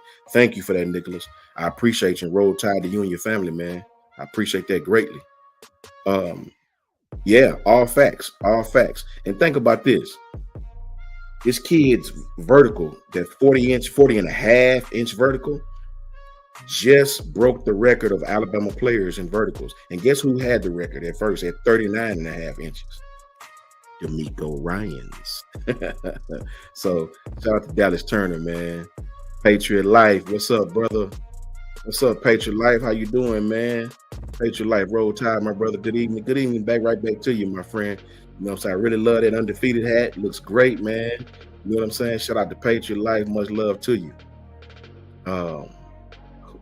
Janet, my girl Janet says, who you think gets Dallas, coach? You know what? I think Dallas might be in Atlanta. You know, if all the picks hold to form, I think Dallas is going to go top 10. Dallas will be a top 10 kid, especially now he runs a 4-4. Atlanta is a good stop for Dallas. I picked them to go to the Falcons, right? But you just never know, Janet, on draft day because you have so much mixing and matching, moving and shaking, right? People trading out of spots, people trading into spots. You never know what team's going to see him and want to trade up to get him, right? Shout out to James Richards. What's up, James? How you doing, bro? Shout out to University of Georgia, too, as well. Yeah, man, Dallas got down tonight, man. 4.47 40 and a half inch vertical, 9 and 7/8 inch hands. That kid is going to be a monster, man, just like Will, right? I really think Atlanta is going to swipe him up, man. I do. If he's there, Atlanta will swipe him up. I promise you that. You know, I think he fit well into what Atlanta does, right? A lot of base concepts, a lot of even front concepts. We played both at Bama. So I think he's going. What's up, Jay Jackson? How you doing? Coin Guy, what's up, bro? How you guys doing, man? Glad to see you guys up in here. Jay, how you feeling, Jay? You good, bro? You and Coin Guy good? Oh, Jake Townsend, what's up with you, man? What's going on? All I need is Ephraim in here, man, in here now. Then we have both the OGs in here. Shout out to Jay Townsend, man. What's up with you, bro? How you feeling? How you doing, man? Yeah, James, I do think the Falcons need some help, man, right? They have some talented pieces. But the thing about the NFL is this. They only sign you to these 4-year contracts, right? So what happens, guys, is by the time you get a kid like Bijan Robinson trained up really, really well, it's his 3rd year already, right? Now he's a great back. He's a Pro Bowler, and it's time for him to leave now, right? Or you're going to have to pay him a grip. So you really got to know what you're doing with these pieces in the NFL because you only have an ample amount of time before you can sign these kids before they want to leave for the bigger bag, you know. So it's a chess game in the NFL. Shout out to Dallas Turner. Kool-Aid McKinstry. Now the defensive backs will be coming up here in the next couple of days, as we know. You know, Kool-Aid. I keep hearing he had a bad year. I don't think Kool-Aid had a bad year. I think Kool-Aid just played so well in his first 2 years that this year just wasn't like his first 2 years, right? Especially his second year. But that doesn't necessarily mean Kool-Aid played bad, man. I think Kool-Aid played well. Now, I do think Kool-Aid made some mistakes as far as, how can I say it? NFL is just a weird league, man. They hold the most slightest things against you, right? I don't think it was a good look for him to get hurt. Okay, cool. It happens. But then you go in, get your jury, come back out and take, like, come on, man. Like, don't even worry about that at the moment, right? And I'm sure his agent is telling him, I'm sure he'll make up for that as soon as Bama's pro day come. I'm very positive he'll make up for things of that nature. It's nothing bad he done, right? It's just the NFL sort of hold things like that against you. One of my partners who's with the Indianapolis Colts right now told me the NFL is the league that look for something bad, right? If they can't find nothing bad, they look for something bad. They know all the good things. They look for the bad stuff, right? If you want to even call that bad, even though that's not really bad, it's just what these kids do nowadays. They look for things like that and try to turn it into, oh, he's selfish. That's what they do. Any way they can find to not pay you and get you at a premium, at a less than premium, they'll do it, right? If they can get Kool-Aid in the second round, that'll make their day, right? Because he's a great player, he's a first round pick. But if we can get him later and not have to pay him as much, win for us. That's how they think. Trust me. So his play on the field speaks for itself. Kool-Aid has been dominant since he got to Alabama, right? Kool-Aid's been dominant since he got to Alabama. Smart football player with good communication on the back end, right? Slides and rides the release, you know what I'm saying, to stall the takeoff and timing of a route of the receiver. Balance, athleticism, you know, and what I like about Kool-Aid that he does, to me, better than Terrion, he remains in phase with the receiver, right? Sometimes Kool-Aid remain in phase too long, right? And he'll give up a play or two underneath, you know, that's his responsibility, but in the NFL it will be, right? So I think Kool-Aid is a better tackler than Terrion. Terrion missed a lot of tackles, right? But I do think Terrion is a more aggressive corner, you know what I mean? Especially on mesh routes and things coming across. I don't know if Kool-Aid maybe he could have played star, right? But Terrion is versatile enough to play star, and that comes from him playing safety, right? I think he does a nice job in reading the receiver's eyes to gain intel. Kool-Aid is great in that. I think he plays with poise, patience, especially when tracking the deep targets. He possesses rapid acceleration to close quickly on throws. You know, well-timed punches when he playing press man. Chops away the blocking attempts. I think he's an aggressive corner. I do. I think later on in the season, it wasn't that Kool-Aid played bad. What's up with your Jay the Don? What's up, Jay the GOAT? How you feeling, Jay the GOAT, man? Shout out to you, man. I appreciate you more than you know, my friend. My analysis is I don't think Kool-Aid played bad down the stretch. I just think Terrion played better down the stretch. It's not that Kool-Aid played bad. It just seems that way because Terrion made so many plays. See, sometimes when a corner is very, very, very good, it'll lull you to sleep, right? The first 6-7 games, nobody tried Kool-Aid. Nobody tried him. Kool-Aid had his receiver on lock, right? And he did at the end of the season. But what happened was during all this time of teams trying Terrion, that made Terrion better, right? That made Terrion better. Even when Terrion gave up a small play, it wasn't that he was out of position. He was right there on the receiver, right? So I can't say that Kool-Aid played bad when he played corner, but I will say I think down the stretch, Terrion got the opportunity to play better, right? People was trying Terrion. He made the best of those plays. And toward the end of the season, the film study presented opportunities for teams to say, well, let's try this corner, right? They went away from Terrion some and started going at Kool-Aid some. And that happens when you have two great corners. That is nothing out of the abnormal. Some games, this team's going to try you. Some teams, this team's going to try you, right? Everybody watches film differently. Now, I don't think Kool-Aid need to be back on punt return. I think he lost some confidence back on punt return. I said that back when he first started having the struggles. And that happens, man. Trust me, that happens. Shout out to Jay Jackson. Jay Jackson says, Coach, let's get Smook up in Huntsville and put him on some Country G kit. Oh, man, G's Country Kitchen. All facts. All facts. Or Betty Mays for the move back to Bama. That's where I'm going to take him. He say he coming up. He just in Tuscaloosa. When he come, bro, I promise I'm going to post it. I'm going to take him to G's Country Kitchen for sure. I'm probably going to take him to both of them. That's a whole fact, Jay Jackson. Thank you, Jay, for that $5 super chat, man. Much love to you, brother. Thank you for that. Jay is 100% correct. Soon we get Smook up here, I'm going to take him, get him some real soul food, Shout out to you, Jay. That's a whole fact. Nicholas Harden, $10 super chat, says roll tide back to you, Nicholas. Thank you guys, man. You and Jay are awesome. Thank all of you. We appreciate you so much, man. Roll tide right back at you, brother. So yeah, we're gonna get him up here, man. Antoine Currington, what's up with you, bro?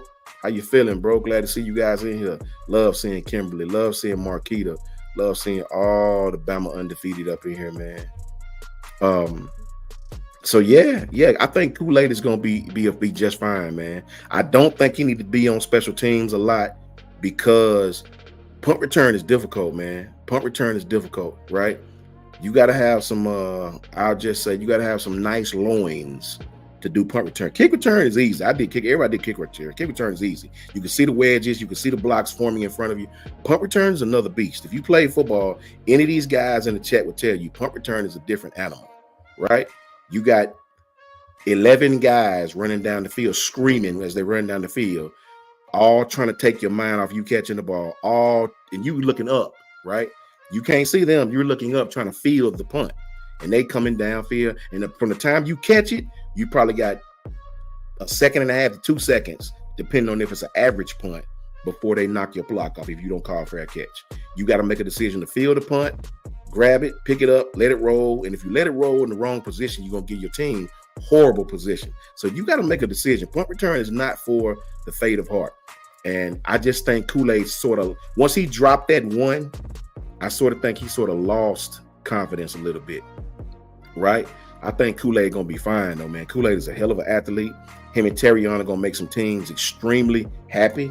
And I think that kid is going to be just fine. I expect him and Terrion both to go first round. Guaranteed that.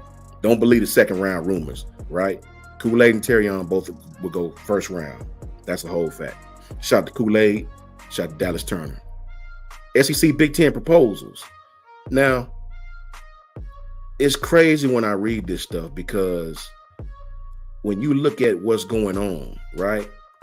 When you really look at what's going on in college football, I talked to you guys last night about how everybody's jockeying for positioning, right? Everybody's trying to do something different, right? Well, a new model, just in the last 24 hours, a new model, right? Hey, facts, Jay Jackson. I think that, facts. It started happening. It read Jay Jackson comment, that can be said. I don't want to hate on the kid. That can be said. All facts. A new model for the college football playoff is being heavily discussed amongst athletic directors, right? So you got the Big Ten and the SEC working together to promote this 14-team playoff, not 12, 14-team playoff. Check this format out, though. 3-3-2-2-1. What does that mean? What does 3-3-2-2-1 mean? So the Big Ten and the SEC are saying, here's the format we present.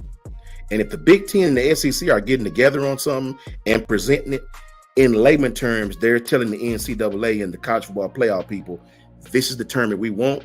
Do it or we out, right? Do it or Bama, Ohio State, Georgia, Oregon, Michigan, Texas, Oklahoma, Penn State, we all out, right? And you don't want that. You don't want that. Nobody, you don't want that, man, right? That's the biggest brands in college football, from East, West, South, and North. What's the 3-3-2-2-1? What that means is it would give 3 automatic bids to the SEC, 3 automatic bids to the Big Ten, 2 automatic bids to the ACC, and 2 automatic bids to the Big 12, and 1 to the Group of 5. I personally think that's great, because just because you got an automatic bid don't mean you can't get 4 or 5 teams in there, right? You're just going to be guaranteed 3, right? Those are your automatic bids, right? When we all know the SEC and the Big Ten going to both have 4 or 5 teams in this dadgum thing, right? I personally think you don't have no choice but to go with this, right? And the SEC and the Big Ten, listen, it was Coach Sean who told you guys, I said, anytime you get these 2 conferences on the same page, it's trouble. You better watch out, right? Because we don't agree on a damn thing. Undefeated. We don't agree on nothing, right? With the Big Ten, right? Marquita says, Coach Sean, the people get the most seats at the table. Yeah, we the people that get the most seats at the table. And what they're really saying, that's a Marquita. That's a whole fact. I'm gonna leave that comment up for a minute. That's a whole fact, Marquita. And it's only fair, right? I know Clemson and Florida State is like, wait a minute. Hell to the no. Wait a minute. Well, this is what I would say to Clemson and Florida State. What other team in the ACC in the last 15 years outside of Clemson and Florida State has won a national championship. So you just need to be quiet, right? Look at the SEC. Bama has won. Georgia has won. LSU has won. And if you go back, Florida has won, and hell, so has Auburn. I know that was past 15 years, but still, right? So, well, not really.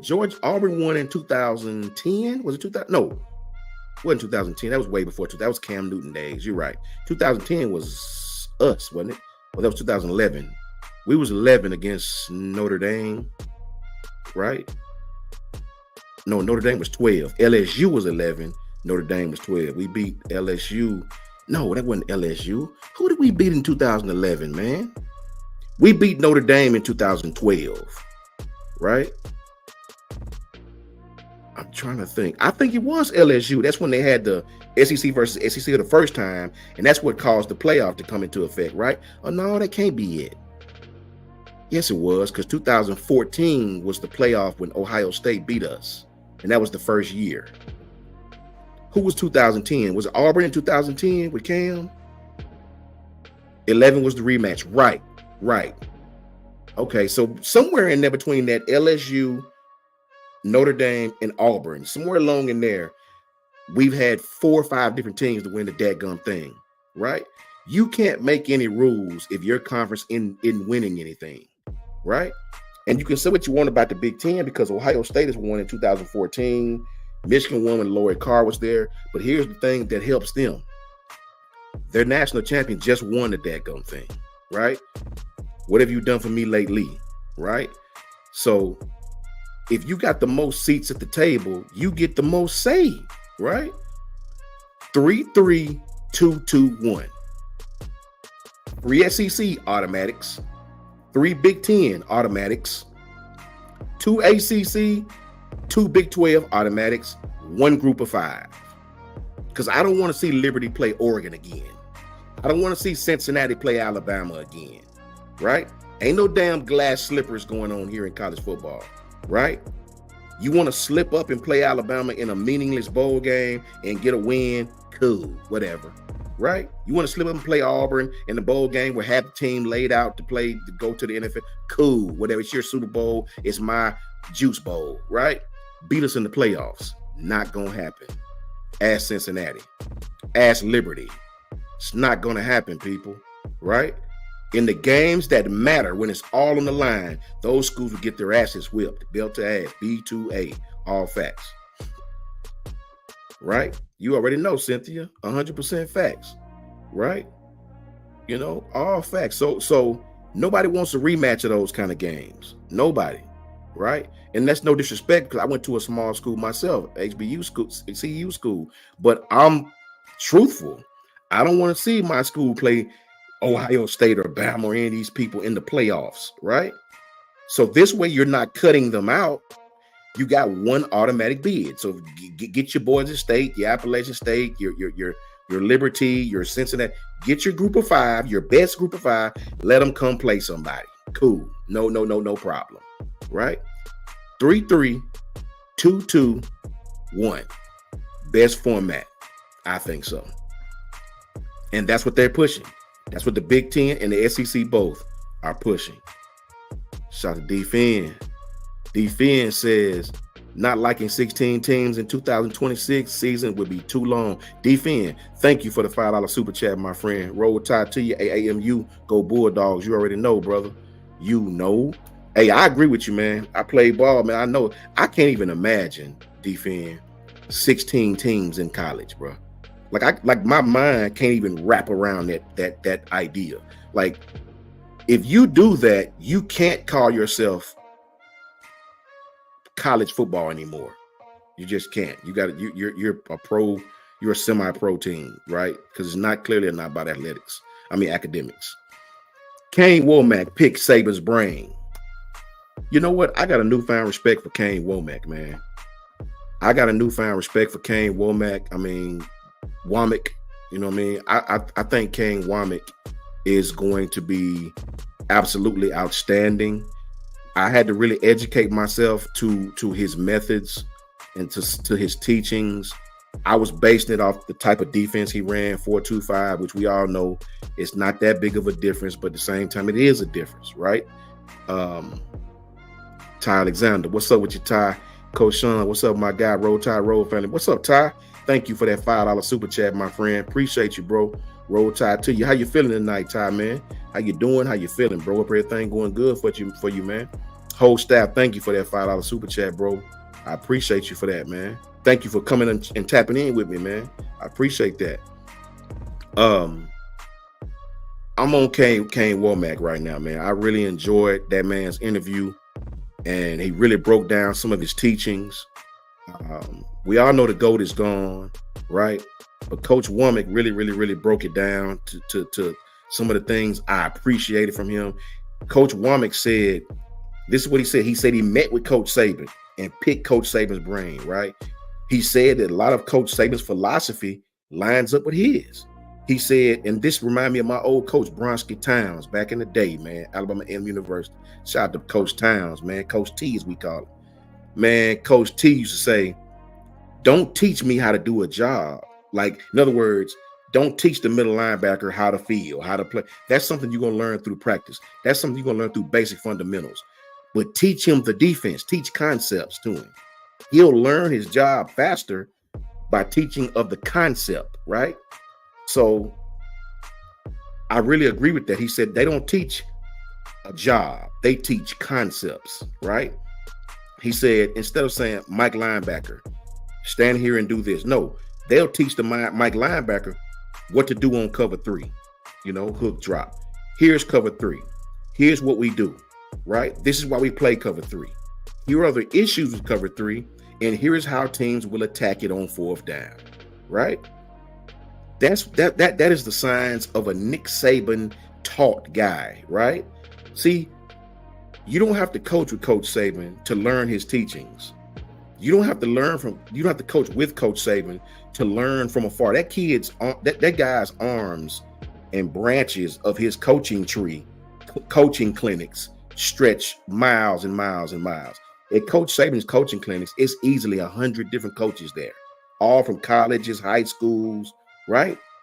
So those teachings and that secret sauce get spread to everybody. Now, that may hurt the team in the long run because you're giving out all your recipes, right?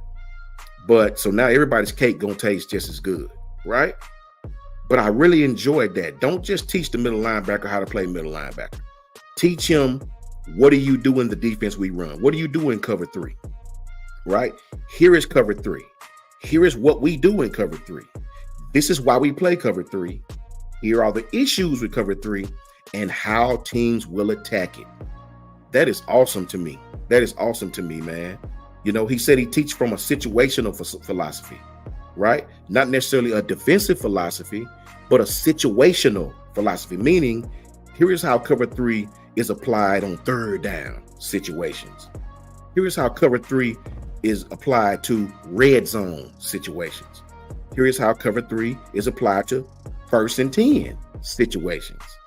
Here is how cover 3 applies in a 2-minute drive when a field goal is needed and when a touchdown is needed.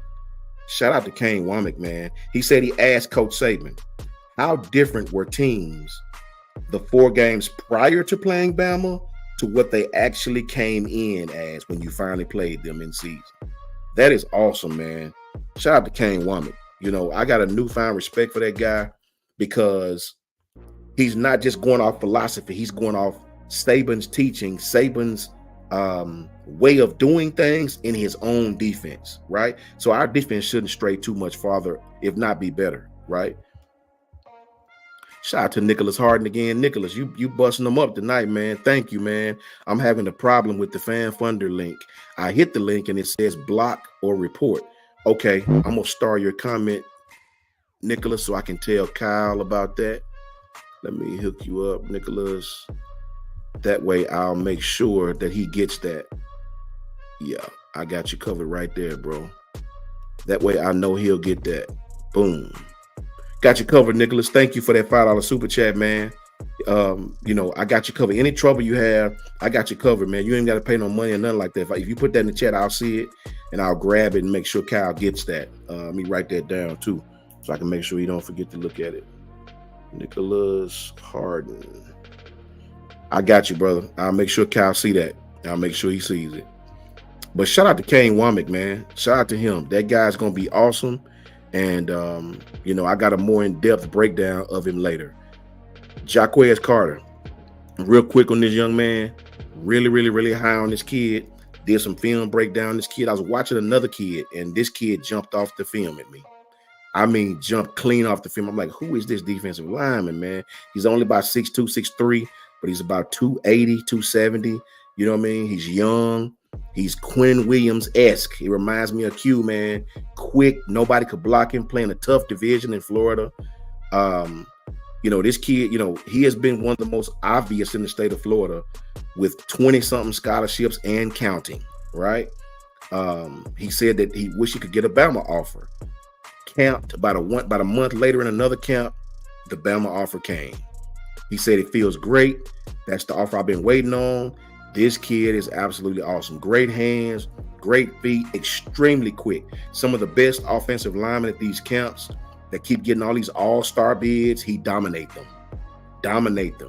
This kid, Jaquez Carter, he's high on Bama, and we need to really put the full court press on this kid, right? This kid is awesome, man. He's out of Newberry, Florida, and the kid is a monster.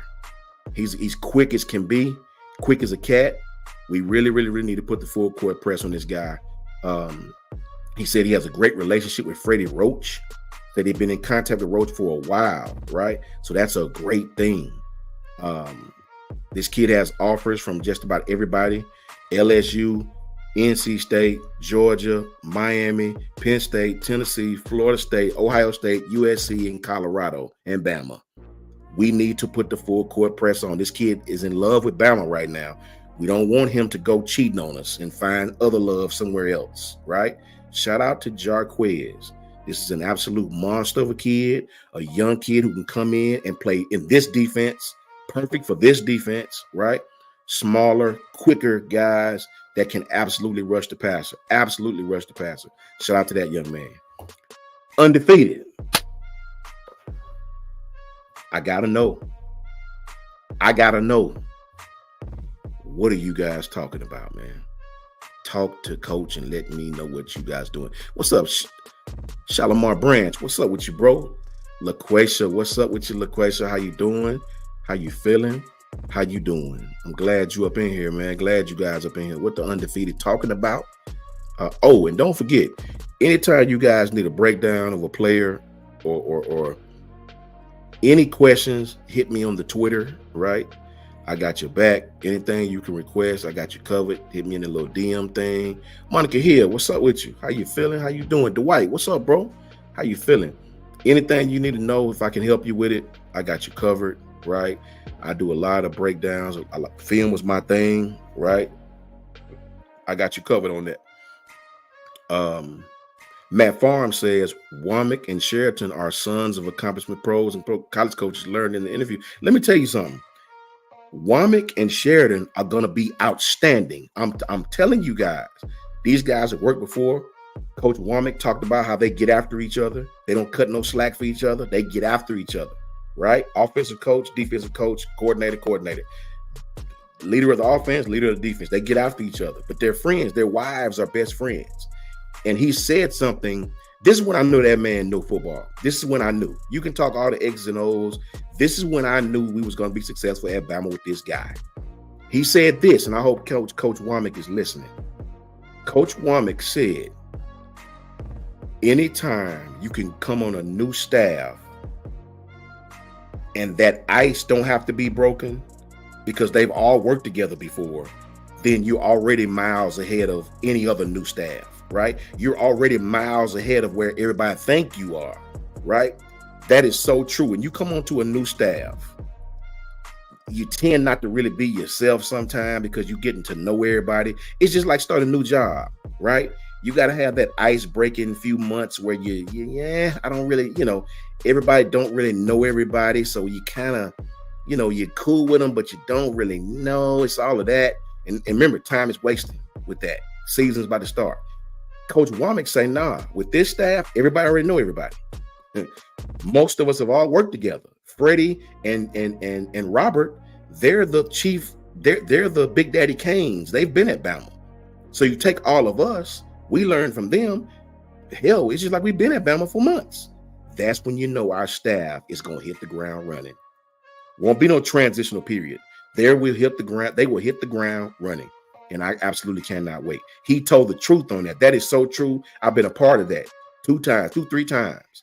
When you coach with guys that you already know, that you already been around, that you already went through seasons with, it is so much easier of a transition. Shout out to Coach Womack. Shout out to Coach Sheridan. Shout out to Coach DeBoer, who don't curse. And obviously made some outstanding picks, right? And there's one columnist I really want to stick it to, because this dude be getting personal with Alabama. It's like, I think somebody from Alabama may have caused his wife some infidelities. That's why he keep talking bad about Alabama. This Mike Griffith dude, right? I understand you bring up Bama names, you get the clicks, because all of us are going to go over there because he said something about us, right? But this dude constantly talking crazy about Alabama, constantly talking crazy about Coach Saban, right? He looks like somebody smacked him and left the smack on his face when he talks. Like, I can't even take dudes like him serious. To me, he's the Georgia Paul Feinbaum without the show. You know what I'm saying? Like, you say the most ridiculous stuff anybody could ever say. I don't even take you honest. You one of them dudes that sat behind the typewriter so long you think you know football, right? You sat behind the typewriter so long, the computer so long, you think you understand what's going on that field. You don't know nothing. Kirby can't even stand talking to you, right? Dudes like that kill me. Got so much to say, but then when your team get their asses whipped, you go hide, right? You make up excuses. That dude is a mark. You know what I mean? A straight up buster. I can't deal with that cat. Straight up. Antoine Currington says, Coach Sean, you talked about Kool-Aid returning kicks. Who do you think takes over those roles in 2024, or who will be good candidates? For me, Antoine, if it's up to me, I want to see Kobe Prentice back there, Jeremy Bernard back there. You got to keep Kendrick Law, even though he got his bell rung in that Auburn game. That's going to help him.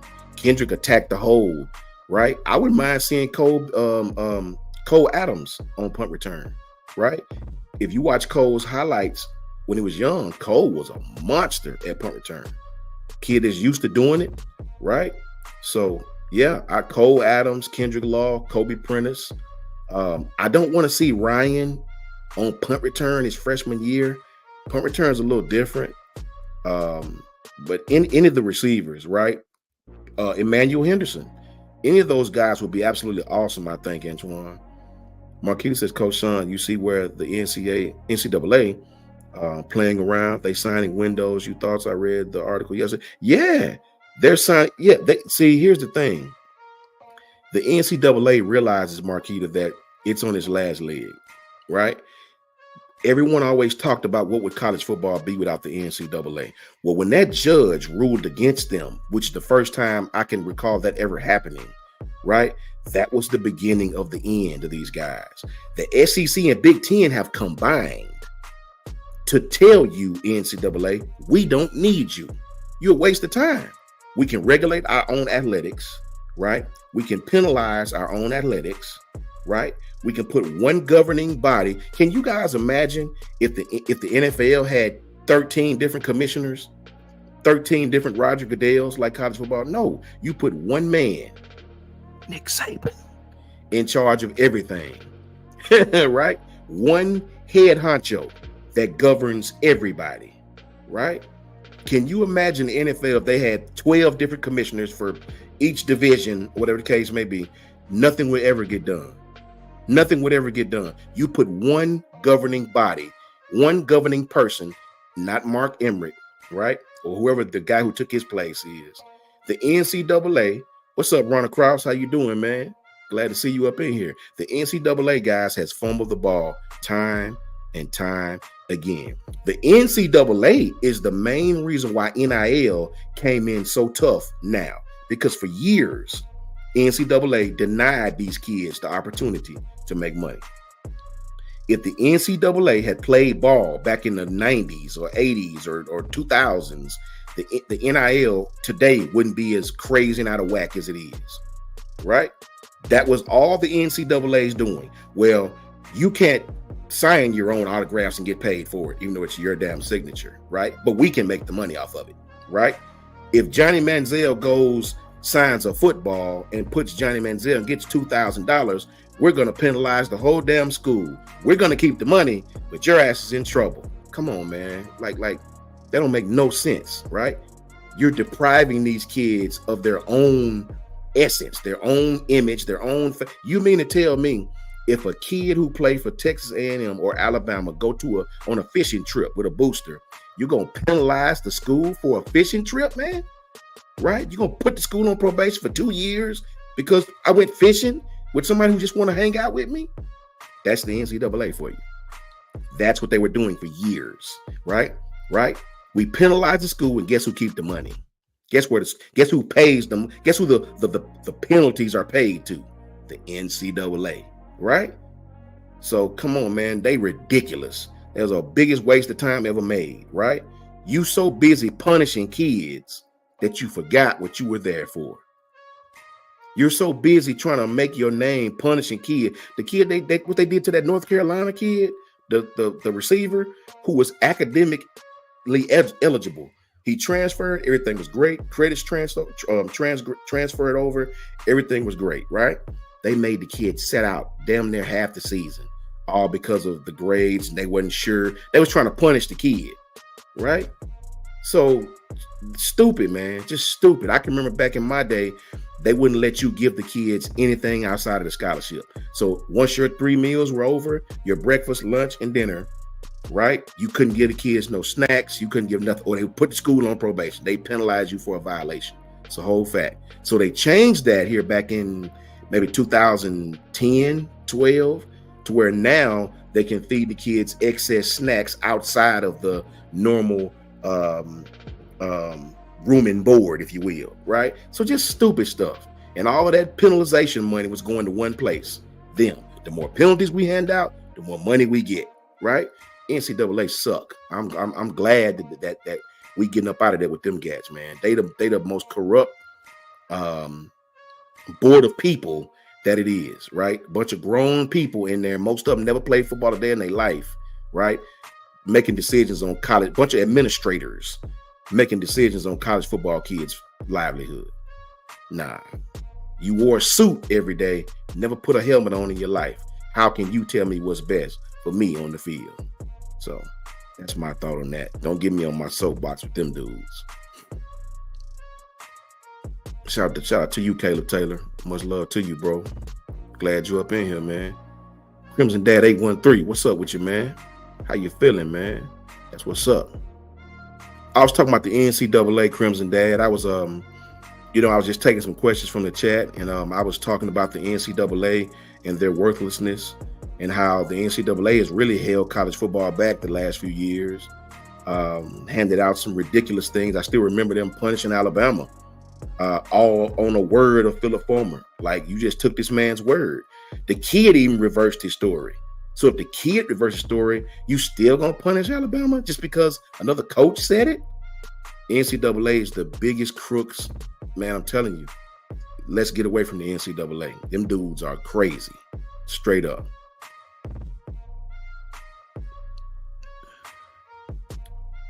Facts, Stephen Angle. You already know.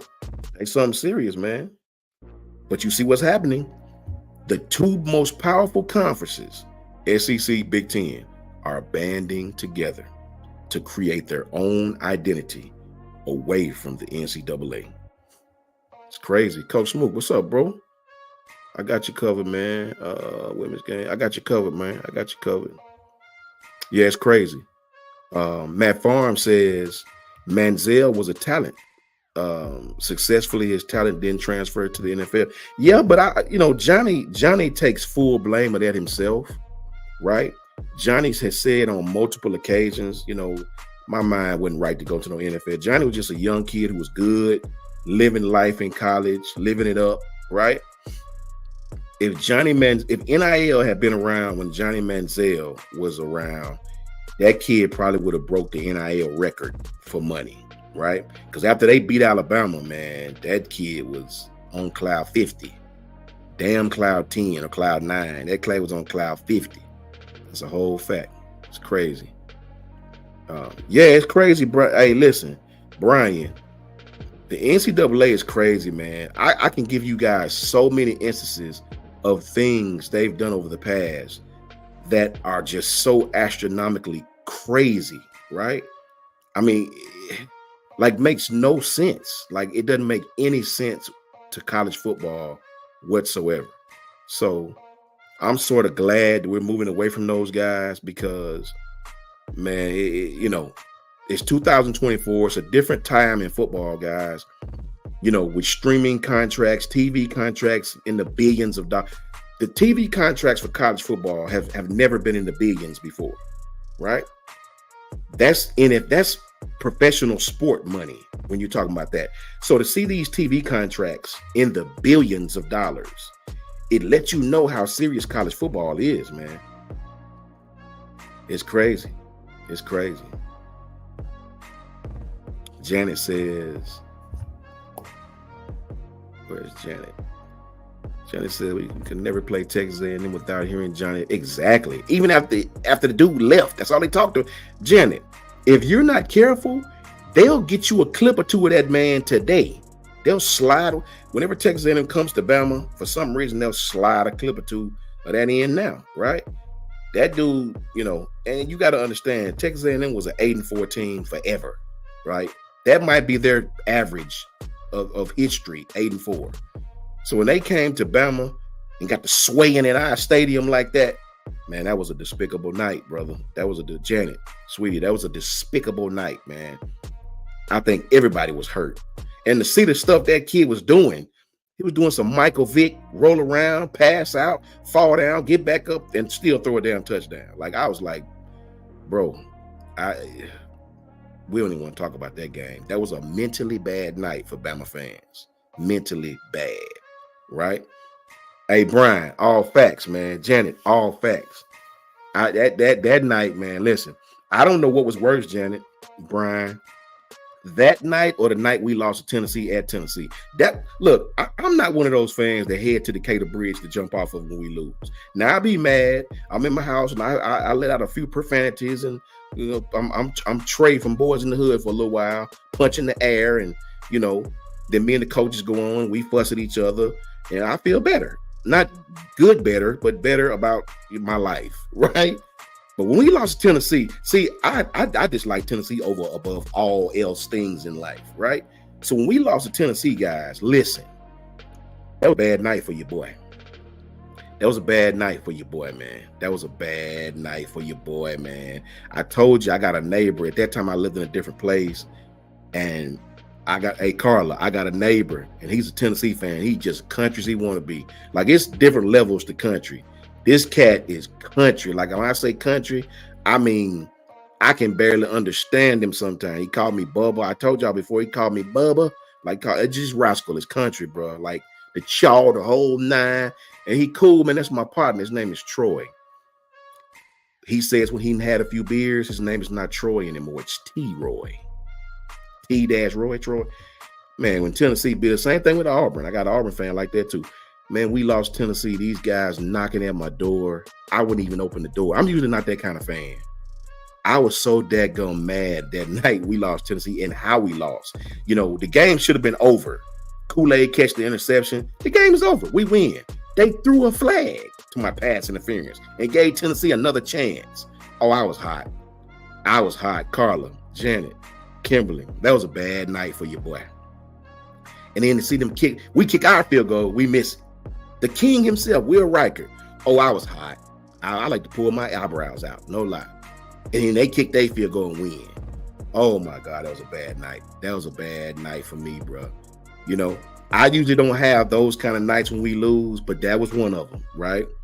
Like, listen, that ain't something a brother want to experience no time soon. Nothing else like that, right? Crazy, man. And listen, Monica, I cannot stand Tennessee, man. I'm one of those fans. I'd rather lose to Auburn than lose to Tennessee. Give me the L to Auburn. I can take the Auburn fans. They just happy to beat Alabama, right? They'll shut up in a little while. Their season gonna go downhill. Like their win against Bama don't mean nothing, right? So little brother beat me in 21, one game out of 50. Okay, cool, whatever. Smack them around a little bit, it's over. The Tennessee fans, though, they'll be talking about that Bama win in 2046. Remember back in 2000 now? They'll be doing it, man. They different, bro. I'm telling you, they are different. Yeah, facts, defend. Mike Evans did. That's a whole fact, man. Patriot Life. Oh, Patriot Life said, man, hold on, Patriot Life. Let me grab you, brother. Patriot Life said, try living in Tennessee being a Bama fan. I don't cut them any slack. I give it all back. Facts. Patriot Life. I can't even imagine, bro, because their fans, I think LSU fans are more violent, but Tennessee fans are more overbearing, right? The LSU fans understand that Alabama has whipped your asses 10 times out of 12 in the last 12 years. So they know that, right? The Tennessee fans are in denial. Like some kind of way they just believe, like, I don't know what's up with Tennessee. Monica Hill says, Auburn is my pain. And my baby girl would start school there in full. Oh, that's what's up. Now, listen, Monica. Now, if my baby girl can get some type of scholarship to Auburn, I'd be the biggest semi-Auburn fan in the history of the planet, right? I don't think I can wear their colors or anything of that nature. But if my baby going there and I ain't got to pay, yeah, go Tigers. Yeah, you know, I'll say that a time or two, right? So yeah, man, it's Tennessee's different. Everybody has that fan base, but one thing I like about Bama fans, it's different for everybody. It's different for everybody. I want you guys to put in the chat if you can, the team. If you just okay, SEC play only. The team that you hate losing to more than all else, right? SEC play. Let's just say we got 14 SEC games. We're 13-1. Let's just say, what's the one team you cannot ever have that L to? You just can't. For me, it's Tennessee. Oh, Stephen Angle said Auburn. Really? Goofball said LSU. Why? So Goofball, hold on, Goofball. Why LSU? That LSU just like some little gnats to me. They don't even bother me. Right? They just like the little poodle barking at you, at the moon. LSU fans are like the little dog that just keep barking at the moon. Bama is the moon. After the dog get tired of barking for about 5 hours, guess what the dog gonna do? Go on back in the house and lay down and go to sleep. Guess what the moon gonna do? Stay there and shine. Like, we don't pay them no attention, right? I strongly dislike them. Facts. Hey, Kareem Hood, me and you here, bro. Tennessee for me, man. Marquita said Georgia. For real? Georgia don't, you know what, Marquita? Georgia don't even get on my nerves because Georgia has won recently. They have for 40 years hadn't done much of nothing, respectfully, right? So, you know, I hear them, but I don't really hear them. You know what I mean? I respect them, but they hadn't done much in the history of football. So I'm just like, okay, you won too. Oh, okay, even a broke clock right 2 times a day. Respectfully. Daniel Grimes says LSU. For real? Michael Hammock says Tennessee, me too. Carla, I want to know about you, Carla. You got to tell me. Darkwing Duck says Tennessee. Jerome Mims says Tennessee. Larry Lard says Georgia. Hey, what I've noticed, though, I think the younger Bama fans are on Georgia because Georgia fans do talk a lot. And I guess the reason why I don't get mad at Georgia like that is because they have won 2 times. Tennessee ain't won nothing, right? Georgia can at least boast, okay, we won 2 back-to-back, which is hard to do, right? What the hell has Tennessee won, man? Nothing. Not a dead-gum thing.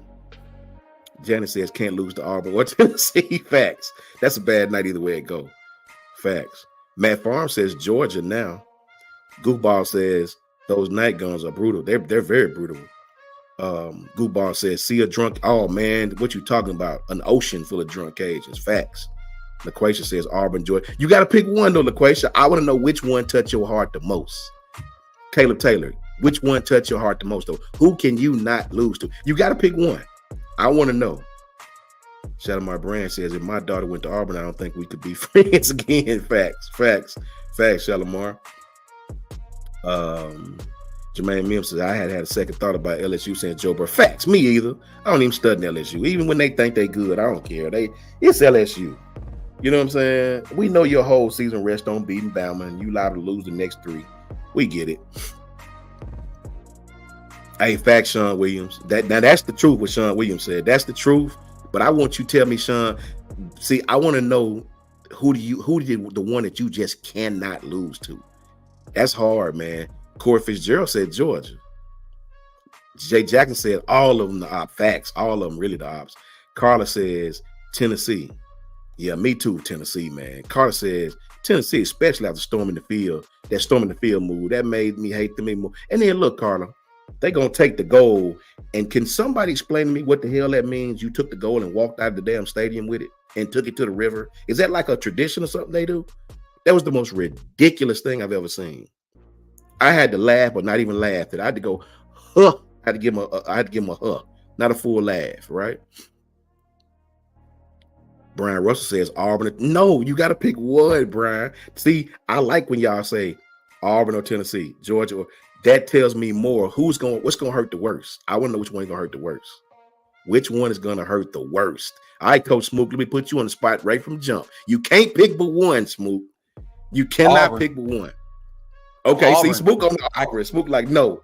So hold on, Smook. Wait. So you rather lose to Tennessee than Auburn? Yes. Really? Yes. Well, I can see that. It's different for me. I can see it. Because most people that really hate Tennessee grew up during the early 90s and watching during the early 90s, late 80s. So for us, 90s kids, when I started paying attention, that's when Auburn, that's when they went on that 6 years of whooping our tail. So that was tough, man. That was tough. Yeah. That was the first horrible era for me as a 90s kid. Tough time. But yeah, and Peyton Manning wasn't too much of a Tennessee thing when I came, so it was like whatever. But yeah, man, Auburn. Plus, like my family is like 80% Alabama, 20% Auburn, and the 20% of the Auburn fans talk the most. Oh yeah, they talk the most, lot, bro. Oh my God. Ooh. So real quick, Nicholas Harden, $5 super chat. Thank you, Nicholas. Nicholas been bombing out tonight. And Coach Mook, before I go, I've starred one of his comments. He said to tell Kyle that on his fan funder is acting up. He left. It's on his super chat. His $5 super chat. Shouldn't be too far. It's the one before this one. He said, "Who do you think is going to be our best defensive player this year?" Best defensive player this year. Best? You mean best for statistically best, or best for impact best? I think statistically best. Man, Jahad Campbell, it's going to be hard to beat that him or Deontay Lawson. They're going to rack up some stats this year, right? But best player in this even front might be Tim Keenan. I don't know. Malachi, I don't know. Whoever mans the sting position, probably, right? Not the Mike linebacker, but the sting, and whoever is the rover. That's who's going to be. They're going to have opportunities. Facts. Yeah. That's a whole fact. They're going to have opportunities to rack it up, man. Mm-hmm. That's a whole fact. Man, Ephraim. What's up, Ephraim, man? I ain't seen you all night, Ephraim. Let me ask Ephraim before I get out of here. Ephraim. Now, everybody been telling me their feelings. Ben Garner said LSU. See, I think the LSU is for the younger fans, too. Because LSU has no history of kicking our asses at all, right? Right. All right, Ephraim, this is on you. But wait, before you even ask him, LSU shouldn't even unless you from Louisiana and you're an Alabama fan, that's the only reason LSU would be Facts. Like losing it. But losing to LSU to me is like losing to the other brother. You know what I'm saying? Like Mufasa and Scar. Like when they fought, you know what I'm saying? Like losing to LSU is like losing to Scar. You know that you could come back tomorrow and put him up and everything and mug him up real quick, Ephraim. Then I'm gonna get up out of here. Ephraim, I need to know if we 13-1, all SEC. I need to know the one team you cannot lose to. Now, mind you, you can't put Auburn or Tennessee. You got to put the team that we absolutely cannot take an L to. I need to know, Ephraim. Appreciate you, Kimberly. I love you back, man. Thank you so very much. Thank you, Kimberly. Ephraim, I need to hear from you, Ephraim. Right? What team, Ephraim, can you absolutely not lose to? For me, it's Tennessee. For Coach Smook, it's Auburn. I'd rather lose to Auburn than Tennessee. The Tennessee loss affect me mentally, right? The Auburn loss don't really affect me mentally. I'm mad, but the Tennessee loss affect me. Like it affect my day. Like I'm actually pissed off around at people. Like I can't take the trolling. I don't read social media because it make me angry. I be wanting to fight everybody on social media. I'm trying to respond to every damn comment, messing up on my cuss words. I'm trying to say F-U-C-K and I'm putting P-U-C-K. You know what I'm saying? Yeah. I'm mad, man. I know that feeling, boy. I remember when I first got active, like in the trash talk groups and all of that, man. I used to hate it because them Georgia fans. Now, one thing I will say this: it ain't about losing to Georgia. It's the Georgia fan base nowadays. It's not. It's not Georgia. Like I respect playing Georgia. I like playing against Georgia. I like when we play Georgia. I mean, 5 times out of 6 we gonna beat them, right? So Facts. I like playing Georgia. It's the fans that. Even the 5 years when they had Kirby, the 5 times we did beat them, they were still talking and trolling as if they didn't just lose to Bama. Like, y'all are losing to Bama. Y'all know that, right? Like, all of your major losses are to Bama. Like, it's crazy. Under Kirby, all of your major losses that either kept you out of the playoffs or put you on the road to miss the SEC championship or kept you from winning the SEC championship was the Bama. So, I mean, shout out to Ephraim, man. He said he siding with you, Smook. He said Auburn. Right. Listen, shout out to my brother Coach Smook, man. Glad he's safe, man. He chilling in the T-Town. T-Town fits you, bro. It fits you. Seems like you got a glow about yourself, bro. Man, let me tell you. So I don't know if y'all saw my Twitter today, but I went to the women's game tonight. Yeah, I saw her. Sarah Ashley Barker went off. She had 10 in the first quarter. And what was crazy is, so when they don't have the stands, when the stadium isn't full and the court side is not full, they let people come out the stands and they'll ask you, but they really coming to, tell you, hey, we want you to come sit on the court. So I'm up there, I'm pregame. I'm kind of just in my own zone. People looking at me, the drummer that they got for the band, he playing like the actual drum set, like in church. And the beat he playing is like shout music. So I act like I'm doing a little praise break to the Yay Alabama song, you know what I'm saying? To the fight song, I'm acting like I'm doing praise. And the event staff come up straight to me. Hey, you could come sit on the court. So I'm sitting down there, and bro, when I say I'm in the ref's ear the whole game, I'm talking to the players. I mean, I got people on the you could tell the fans that show up every game, the floor seaters that pay for their seats, right? They looking at me just laughing. I got my whole section got energy. And if y'all watch any highlights from this game tonight, anything looking towards the fan side on the floor, I guarantee you're going to see me standing up. They had to come tell me to sit down. They say you only can stand up momentarily when you cheer. I was like, I can't help it, man. I'm coaching these girls. I'm cheering at the same time. I'm just enjoying the moment. So, yeah, man, the energy around here is different, bro. It's different. Yeah. That's good stuff, man. Shout out to the undefeated. I appreciate you guys tapping in with me. You guys always do a great job. You always tap in with me. I thank you. Shout out to Coach Jay. Shout out to Ty. Shout out to Merrill. Shout out to Lady T. Shout out to Kyle. Shout out to my brother Coach Smook. Coach Jay bring it too. Everybody bring it, man. I appreciate you guys. Coach Smook, have a good segment, bro. And holler at me, man. I'll be here. All right, bro. Appreciate you, man. Yeah, man. Roll Tide. Roll Tide, bro. Roll Tide. Oh, Lord. Got in an argument with the MapCo. Got in an argument with the MapCo cashier about Bama being better than Tennessee. Then we won that game. Point went to Auntie Janet. Hey, shouts out to Auntie Janet with the $20 super chat. Appreciate the love, Auntie Janet, in that argument with MapCo cashiers. Hey, I bet Auntie Janet a little firecracker, boy. That bitch, what? Slap her. What? They ain't gonna play with you. I ain't got time for you. What? Get out the What's up, chat? Y'all run them emotes up, man. Let's do this roll call and get into this segment tonight. Y'all, why y'all getting the roll call set up for your boy? Listen, I am so excited. I'm so happy about being here, y'all. Y'all just don't understand, man. Like, taking that picture with Sarah Ashley Barker was lit. Got the Jessica Timmons up tonight. Essence Cody. Janae Cunningham. Like we got some dogs on that female team. I'm ready for the tournament to start. I think they're gonna a team that's more sound with their sets as far as being comfortable and running a certain pace. That's who's gonna give our team a problem. But we got some lineups we could throw at teams that just kind of just push tempo. I love watching the girls play more than I like watching the boys play. I'll tell y'all that right now. I can. Those girls play fundamental ball. They go through their rough spots in games, but they come out of their rough spots quick. And Coach Curry, I love her, the way she coaches them girls, man. She is not very animated. She's real stern, straightforward, and them girls respond to her real nice. Them young ladies respond to her nice. So I get excited watching the young women play. I mean, they just play with such continuity. They feed each other the ball. They have a motion offense. They have half court sets. They have actual inbound sets. Like, I love watching the girls team play. And yeah, that's just me. Y'all could have the men's game. Hey, y'all could have the men's game. Bama game. You go live so fast. What you mean, Brandon? I mean, it wasn't me. I didn't do nothing special. I ain't trying to act like I'm famous, and then they open it up for everybody. I came down there with the energy, man, and you know, I'm 6'3", I'm light skinned, I got a big forehead, my glasses thick. You can't miss me, bro. You can't miss me. Like, it's hard to not see me, right?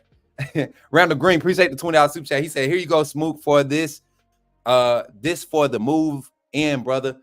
Toll Tide. I think you meant Roll Tide. I feel you. Roll Tide. Appreciate the $20 super chat, man. And supporting the team. Y'all already know that doesn't just go to me. It goes to our whole team and supports the whole team. But I appreciate you. Appreciate the love, man. And as always, let's get this roll card jumped off. This roll call, I said roll card. Let's get this roll call jumped off, man. Y'all run them emotes up. And we're going to crank it up, man. We're going to crank it up. Welcome everybody in again to the nightcap. And we're going to end this thing tonight with a big bang. So much energy. I'm feeling it tonight. I'm loving it. The Bama women just won. They beat Florida. That's why I was trying to get my phone, get the final score, because I had to leave. Y'all had your boy leaving the game early, man. I'm talking about, but I ain't going to blame y'all. I'm going to tell you who I blame. I blame Jake Merrill. And I blame, yeah, that's it. I'm going to just blame Jake today. So when we see Jake Merrill again, tell him Coach Smoot blamed him. What was the girl's score, y'all? I didn't get to see it. What was the girl's score? I got to find it. What are they at? 76-73, baby. So shout out to the girls basketball team, the women's basketball team. We appreciate y'all for doing what y'all do. And then let's get into this, man. Let's get into this. What's up, Kimberly in the chat? Let's go Patriot Life. Nicole, Matt Farms, the family here. Marquita, Carla, man, everybody here. Steven, Sean in the chat. You know what I'm saying? Goofball out there. Matt, Quaisa. What y'all doing? DR334, Antoine, Jay out there in the chat. Auntie Janet.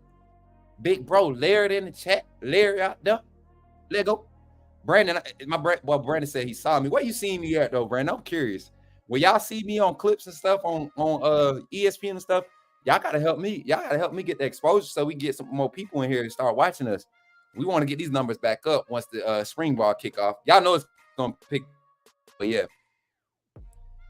Oh Lord. Here come Bama hater again, y'all. Do y'all feel like hearing from Bama hater tonight? I really don't. Hey, what you mean? You think I could dunk? I still can, man. I can't ham like I used to, but I can dunk. I could push dunk still. Smook trying to go to the softball this weekend. Tickets are $10 and they are yes, Jarvis. Hit me up. Hit me up on Twitter. Hit my DM, bro. Hit my DM. I plan on doing that. Saturday, Sunday, yes. I think it's Friday, Saturday. Friday and Saturday. So tomorrow and Saturday. Hit me up, Jarvis. I'm down for that. If you're trying to link up, we could do that, bro. I'm down for that. Hey, Randall, I didn't let him back in. You know what I'm about to do. I ain't got time for him. I ain't got time for no lame hater, bro. I ain't got no time for no lame haters tonight. Chris, where you going? You better stay your butt around here. Hold on. We got to get rid of this hater real quick. I don't got time for him because he's not even in here talking football. He don't contribute to the channel. He don't super chat. He's just a hater. Like, I don't care to deal with you, my guy. Come back tomorrow. when somebody else want to deal with you. Coach Smoot don't want to deal with you. Chat. I don't want to deal with him. You know what I'm saying? I don't want to deal with him. Hey, should I do this one? I think I'm gonna do this one. I think I'm gonna do this one. So when he come back tomorrow at this time, I could just do it again. Bye, Bama hater. We don't miss you. Thank you. Listen, them roaches, man. I got the look. I got the spray out for him tonight. It's a disinfectant spray. Got to clean up the chat, y'all. Got to clean up. Hey, chat. Hey, I think I sprayed too much of that stuff. I almost choked so hard just then, ball. So I'm a disinfectant like connoisseur, y'all. Disinfectant spray. If you ride in my car, I'm gonna have a can of this somewhere. If you in my house, I'm gonna have about 4 or 5 cans open, not just there, but open, because I never I have one in each room. I'm the type, man. Like I spray everything. I spray y'all. You know what I'm saying? But y'all, we here tonight. Let's get the vibes, man. We got the haters out. I'm not doing trolls during my segment. They'll be back tomorrow. But yeah, let's dive into it. I'm gonna turn the music down just a little bit, and we're gonna get into these talks, man. Where's my graphic? Where's my graphic, dog? So that's Coach Sean graphic. The share screen. Here we go. So let's get into it, man. Let's do college hot topics. What's the hot topics around college football? We're going to basically have like 2 chat talks for tonight. Yeah. Into the third. Yeah. I mean, Matt, I had to. I'm sick of it. He don't talk football. I don't know if it's a male or female. First of all, they don't talk football. They troll. They're horrible. I mean, they're horrible at trolling. You see me kill them on Twitter already. Like, I'm not gonna block him on Twitter. I mean, the free. I mean, he only got like 20-something followers, man. So like, even bothering him or dealing with him is like not even worth it. So like, even if I was trying to do it for clout, like to get some energy going, you don't get energy from people with like less than 50 followers. So I don't know. And I'm not throwing shade. It's just I'm calculating, you know, what I got to do. Tag you on Twitter, Smoot, with someone who is a ticket plug for softball.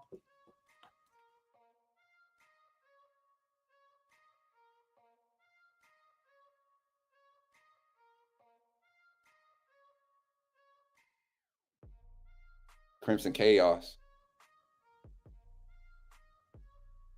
What's that? Oh, is this the game? The Tennessee game? Oh, y'all, guess what? That's what I forgot to tell y'all. Stop the music. I just thought about that when I seen that post. Y'all, guess what? Your boy got a ticket to the Alabama-Tennessee game. What? Yes, sir. The men's basketball game Saturday. Your boy will be live in action at the game. I will be giving live updates from the game if we're live during that time, right? What time is it? Saturday, 3:02. What time? Well, I know I'm going to be out there. Just know your boy Coach Smoot is going to be out there at the game. Bama versus Tennessee. I'm excited. Yes, sir. And guess what? Shout out to my guy, Wayne James. Came down to the floor. I was sitting on the floor. He came and found me. My boy came and found me. And he was like, I kept seeing you on the Jumbotron, you know, and then a lot of people was watching on SEC Network Plus. So my wife hit me up. She was like, babe, I found the channel. I seen you on the sideline. You need to calm down before they kick you off the court, kick you off the sideline. I was like, babe, I'm good, you know. And then my uncle, he watches Bama Girls. So he was like, I see you down there. And so, yeah, it was pretty cool. But, yeah, y'all, it's going to be lit. I'm going to be at the game. I'm excited, y'all. But, yeah, I'm excited. Gary, what's good, fam? Roll Tide. How I get a ticket? Marquita, don't worry about it, sis. Don't worry about it. Smoot trying to get plugged in. I'm making friends, shaking hands, rubbing elbows, bumping shoulders. You know what I'm saying? Taking charges. Ugh. You know what I'm saying? Solid in the paint. Gary, appreciate that $2 super chat, man. Y'all, I'm excited, man. Life is good right now. Smoot been hitting hot wax spit. Nah, bro. See, y'all be tripping, man. Y'all be on that weird stuff. Y'all be on that far out stuff. I'm not far out. I'm cool, dude. Okay. I'm not far out. I used to be far out when I was like 25. I'm cool, dude. Now, you know, if it ain't natural, I don't touch it. Get what I'm saying? That genetically modified stuff, we ain't messing with that. y'all be far out. What's up, Ronald? How you feeling? Hey, I got a plug. Auntie Janet. Y'all see Auntie Janet be on with the lingo, man. I'm telling y'all, man. Hey, Monica. Monica, facts, man. I love y'all. Mike G, me too. I can't put it on the screen, but I do too. Very much so. If it's real, I'm with it. You get what I'm saying? But let's dive into it, man. Y'all talk to me. What's hot in college football right now? What's hot in college football? I know we're talking about the NIL. NIL is going to stay a steady front of the college football scene right now with the way things are going. We know the Big Ten and the SEC coming together, creating a committee, of personnel trying to basically separate from the NCAA, right?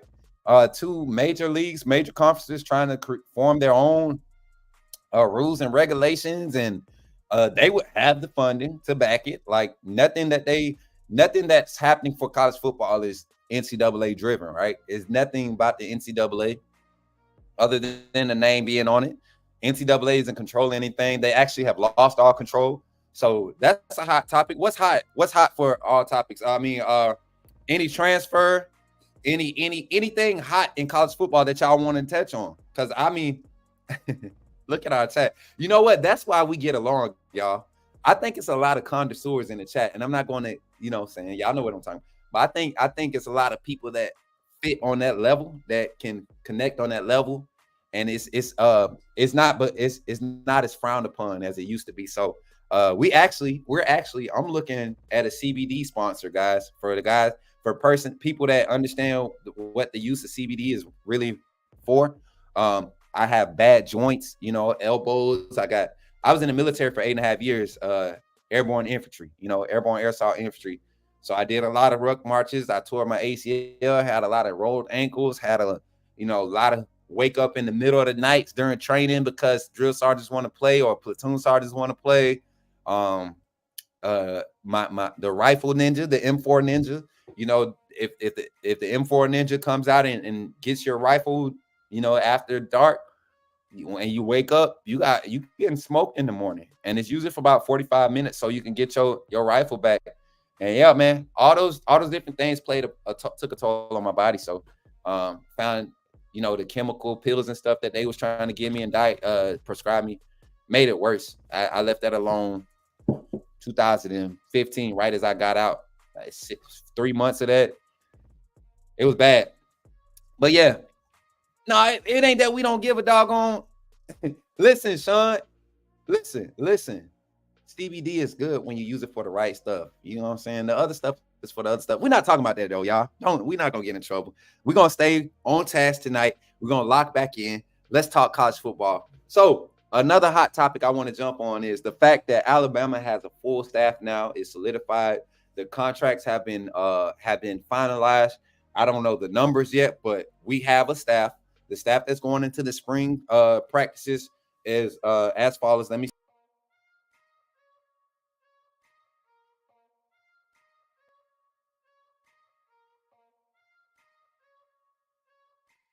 Did I just leave?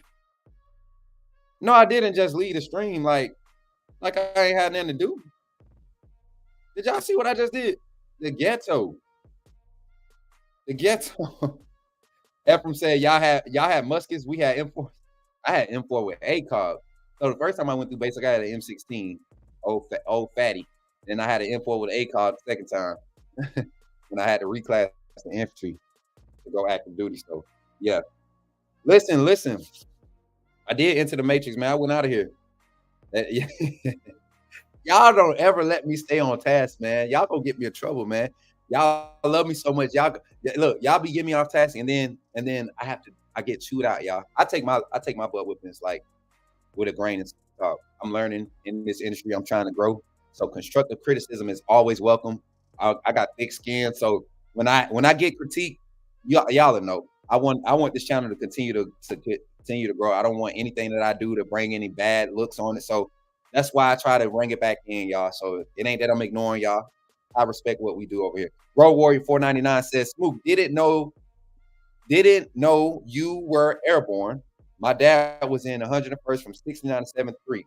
Your dad was part of that old school airborne when they actually was jumping out of planes in the combat zone. See me, I just did it for promotion points, and I got 17 total jumps, and they were all like training jumps. When I was at the Rangers Training Battalion, we would jump with the classes that came through, and so good times. Bad on my knees, but good times. Yes. So check this out, y'all. What is this? Goofball. He said, "Preach, Coach Smook. What you want me to preach about? I can't preach tonight. I ain't trying to preach." Appreciate that $5 super chat, man. Y'all going crazy with the super chats. I appreciate y'all. Yeah, shout out to all my Army brats, all my military veterans and people that's active duty that's watching right now. Shout out to y'all, all the brats in here, all the military family members. Shout out to all of y'all. I appreciate y'all. Thank y'all for y'all service, man. I always say thank you to the families because it's a sacrifice for the families, the wives, the children. Sacrifice for them too. And then all the civilian personnel who, wanted to and probably couldn't or never had the guts to do it, but respect us. I appreciate y'all for appreciating us. I'm not the one that walk out and put my chest out. I'm a U.S. Army infantry soldier. I was never that guy, even when I was in. I had to save a couple guys that thought being in the Army was a badge to go out and talk crazy to people. And it never turned out good for them. So, but yeah, listen. So no major hot topics we don't want to stay on. Let's talk about the uptrend alert. This is something hashtag that I'm starting on Twitter, and I want y'all to help me push it. So uptrend alert, and this is kind of like a PSA, right? Uptrend alert is anything that's picking up on any momentum. That's something that I've been saying for a while, man. Like it's on the up and up. It's the uptrend. You know what I'm saying? So uptrend alert. We got 3 uptrend alerts right now on our roster that I'm excited about. I'm excited about 3 guys. I don't have graphics up, but I want y'all thoughts on these. And one of the guys that I'm very excited about, uptrend wise, and y'all been hearing me talking about him, and I'm going to start on the offensive line, and that's Wilkin Formby. I am excited about this guy's development. I'm seeing some things in the offseason with his offseason training that's giving me like vibes to almost believe that he can make a push for a starter. A lot of us believe that this starting lineup isn't solidified. Y'all, is my camera blurry? Y'all let me know. I don't know, y'all. Let me see. Y'all let me know. It's blurry. We good? I think it's just my side. I don't know. Bama hater gone. Yeah. I thought I seen another time. I said, hold up. But yeah, so uptrend alert. So uptrend alert, Wilkin Formby. I'm looking for this guy to make a hard push for a starting role in this spring. Even Miles McVay. I didn't select him for my uptrend alert. But I'm excited about Wilkin Formby. I think he has the IQ, the size, and not necessarily the aggressiveness that you see across the rest of the front of the line, but he is smart. He is sound with his technique. I mean, he's got great footwork, right? I'm almost pressed to believe that Caden Proctor was probably like just the biggest guy in the room to kind of take up space for that left tackle position. And I'm kind of convinced that's what it came down to for this coaching staff last year. Because Caden Proctor doesn't give me the vibes of like, Wilkin Formby or Miles McVay or Rock Montgomery. Like, he's just bigger than all of them. So I can't wait to see Wilkin Formby on the field. Uptrend alert. Let's flip to the defensive side. And this is a guy that a lot of you all are excited about, a guy that I'm excited about. I'm ready to see him on the field and get his opportunities for real. And that's Devontae Smith. Devontae Smith, a healthy Devontae Smith. I'm ready to see if he can return to preseason form from last year before his injury that kept him from being the starting safety out there with the Crimson Tide last year on defense. I think Devontae Smith is a guy that I've been underestimating his speed, right? And I think because of that, if there's some type of mix and match formation where you have all 3 of the safeties that's starting, I'm assuming, right? This is my assumption as the safety, the free safety, the Husky and Rover. the three guys that will man those positions. No particular spots, right, at this point, because they're all can play all three of those positions. You got Malachi, he can play free. Rover Husky, you got Vontae, same thing, and you got Keon Sapp can play all three of those spots. If you have safeties like that are that rangy and that flexible as far as alignment and scheme, you set yourself up for success. So a healthy Devontae Smith, along with Tony Mitchell right behind him, you got a four safety rotation where you don't have to force your young corners out there to be put in bad situations by playing interior out, in out leverage. Playing a slot corner.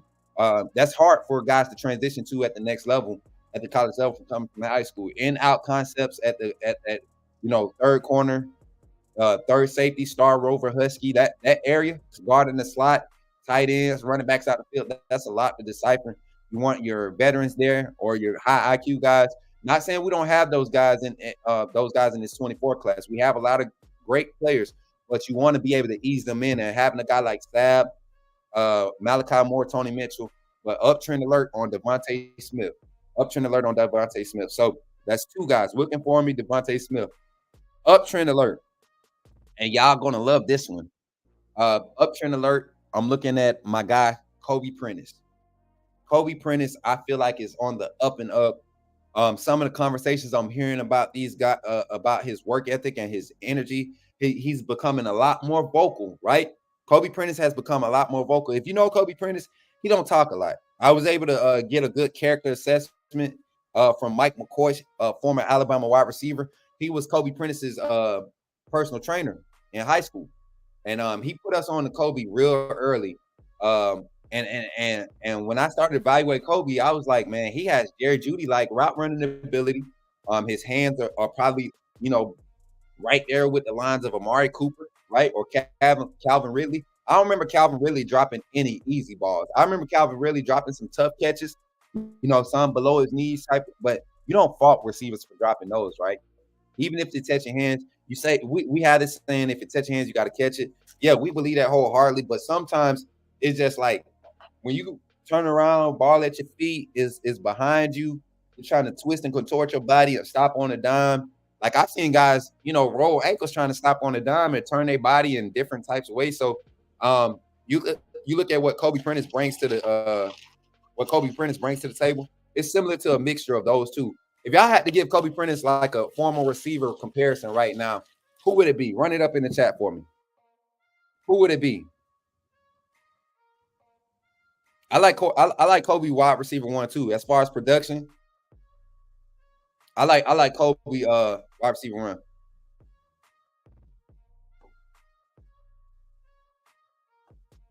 Point God, I don't even want to talk to you.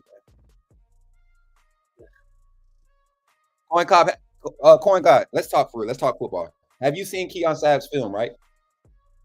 Have you watched this film? Did you watch him play any last year? Did you watch him play? Oh, this is just Powerade, y'all. Just Powerade. I ain't tripping. Let's talk about it.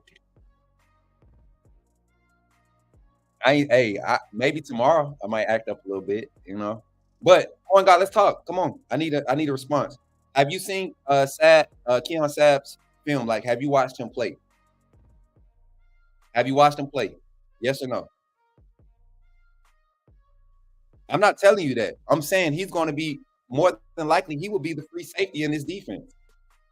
Go watch his film. Go watch his style of play. He is your to the T robber bait safety to the T, man. And he could come up and fill the box. He has the range. He's probably the fastest safety in the secondary right now, next to Peyton Woodyard and Tony Mitchell. All three of them, Malachi and Devontae Smith are more so box safeties, man. Devontae Smith is a box safety. Malachi Moore is a box safety. Tony Mitchell could play free. Tony Mitchell could play corner too. Tony Mitchell could play all the positions in the secondary. It's about where you want to put him. Sabb is going to fit at that free spot. I'm telling you, he's experienced. You put more experience in the box with Moore and Smitty that used to playing close to the line of scrimmage, roving across, matching up, following. Sabb put him over top and just let him rove and rob, man. I'm telling you, man. No. I'm not saying he's wrong, because Sav could play at any position at safety. I'm just saying, have you watched his film and looked at his skill set? If you have, and you looked at how they played him, even at Michigan, he was very rarely in the box. Go look at how he played against us. Go look at where he aligned in 3 wide receiver in 10 personnel when we had 3 wide set. He was a free safety. He was lined up at free safety, and I guarantee you, Kane Womack, Colin Hitchler, they're ready to get a hold of him, because you got to think Malachi Moore, Devontae Smith, Tony Mitchell, they want to play close to the line of scrimmage. Sav is going to be a ball hawk playing over top. All that aggressive coverage underneath, all that Matt Jones underneath, he's going to have a lot of opportunities to keep everything in front of him, plant and break on the ball on the underneath. I mean, I'm just saying, and I'm not putting belt to ass tonight, right? We're just talking. Hey, Adam East, I think Emmanuel Henderson 1 more year as a senior, mind you, because this is his junior year. I think as a senior, Emmanuel Henderson will be one of those veteran guys that will be your slot wide one. And Bubba Hampton and Amari Jefferson, those guys, they'll be rotating right behind him. They'll start to get some of those rotational moves, where it's a 60-20-20 split between the wide receivers, right? And that's plenty enough, or 50-25-25, however they want to divide it up as far as rep. Adam East, appreciate the $2 super chat, though, man. We will see next week who's going to play where. Yeah, I'm going to see, because I'm going to be at the practice. Where you going to be at? See, this way. But no, really, I'm too big for the skinny. What you mean? I just drank Kool-Aid by itself at Sean. That's a lie, Kimberly. You was in here talking about doggone gin the other day. That girl, what you was talking about the other day, you was talking about a gasoline mixture. Kristen Wave, I could understand why y'all see him there, but I don't think y'all understand the full schematics of how this 4-2-5 scheme is going to be called. If you listen to Kane Womack on the interview, he said it gives the feel of a 3-4, right? And in a 3-4, you're always trying to leverage a safety to be able to divide the field in half, right? You're always trying to leverage one safety to divide the field in half. That's what most concepts based off of when you give one high looks, right? So with Sav and his range and his ability, his understanding of past concepts, he's seen a lot. He's seen a lot of different concepts. I feel more safe with him and his range and his eye discipline and his ball playability at the top. And who's going to play better than him over top? Give me a name and I'll shoot it down and I'll tell you why.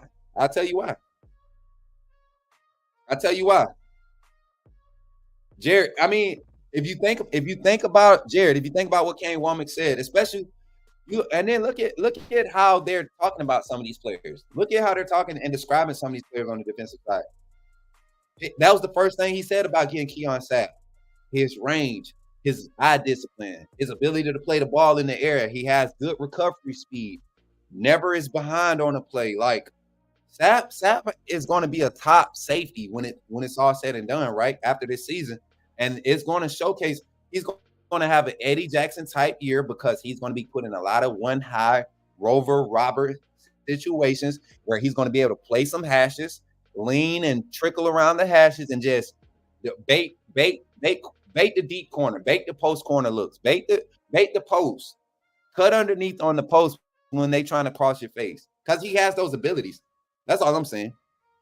What other safety can play over top and we comfortable with it? I'm not comfortable with Malachi Moore.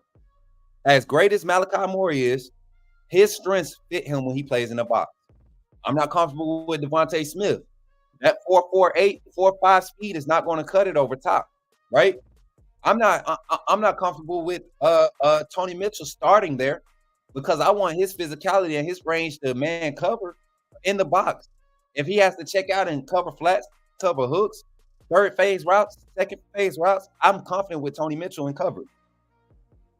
With Smitty, you kind of limited. You're not going to get solid third phase coverage out of Smitty. You're going to get some solid second phase and underneath coverage, right? Flats, hooks, curls, right?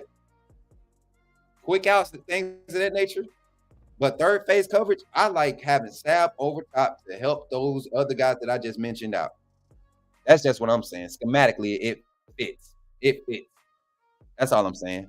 Y'all in here talking about liquor and MD 2020 headache. Oh my God. You almost who be on that? Y'all need help. Where you see Pepe, same thing, free. Husky, Rover. To me, Pepe is our Caleb Downs of this class. A lot of people disagree with it. I'm not saying he is Caleb Downs, but if there was a freshman to be thrown on the field and we didn't have to worry about him falling off or missing a step, Peyton Woodard. Pepe is my boy.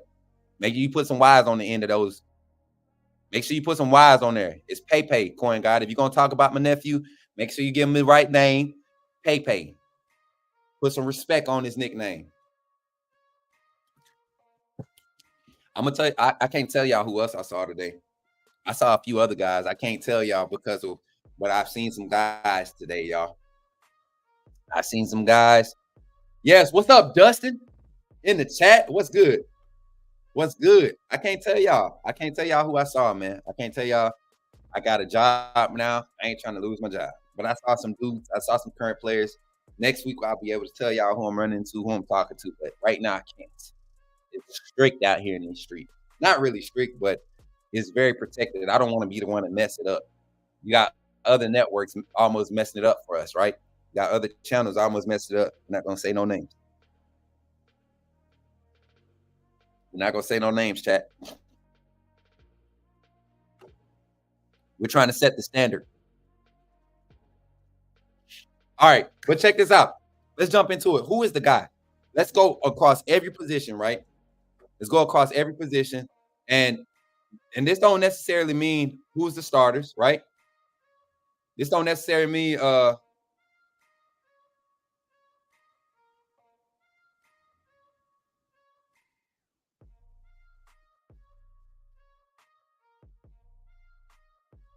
man, whatever. Nuh-uh. So we're gonna go across. Let me see if I can pull this up the right way. We're not doing starting lineups. We're not doing the starting lineup. We just want to go by each position and basically call out who is going to be that guy, right? Who is going to be that guy when you think about the wide receivers, when you think about the running backs, quarterbacks, offensive line, who is that guy? Let's start at quarterback. Who's going to be that guy? Run the names up. Last names only. Last names only. What did I do? Smook trying to hint out the side of his. I ain't do nothing, y'all. What y'all talking about?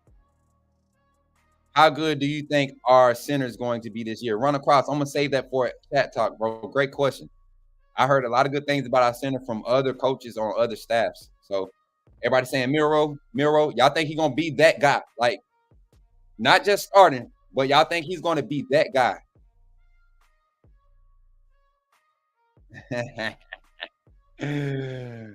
Milroe. Can we get a hint?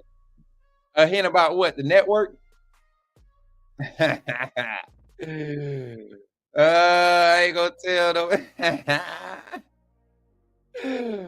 Oh man, y'all so petty, man. Miller Simpson, Steven Angle. You gotta pick one. Milroe Simpson, you gotta pick one. All right. I like it. Monica gonna be that guy. I'll just play it. Nah, all right. I'm not giving my opinion. I'm going based off the fans. I'm going off of y'all. So right now we're saying Milroe. I seen one Simpson. I see one Milroe. I see a lot of Milroe. So for the quarterback, when we think about quarterback for Alabama next season, this side of the fan base feels like Milroe is going to be that guy. Let's put it on the board. We got Milroe as that guy, right?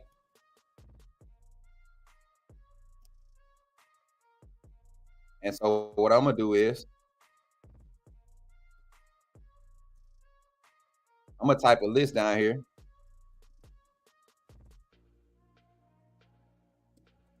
All right, running back. Who's going to be that guy in the running back room? Last names only.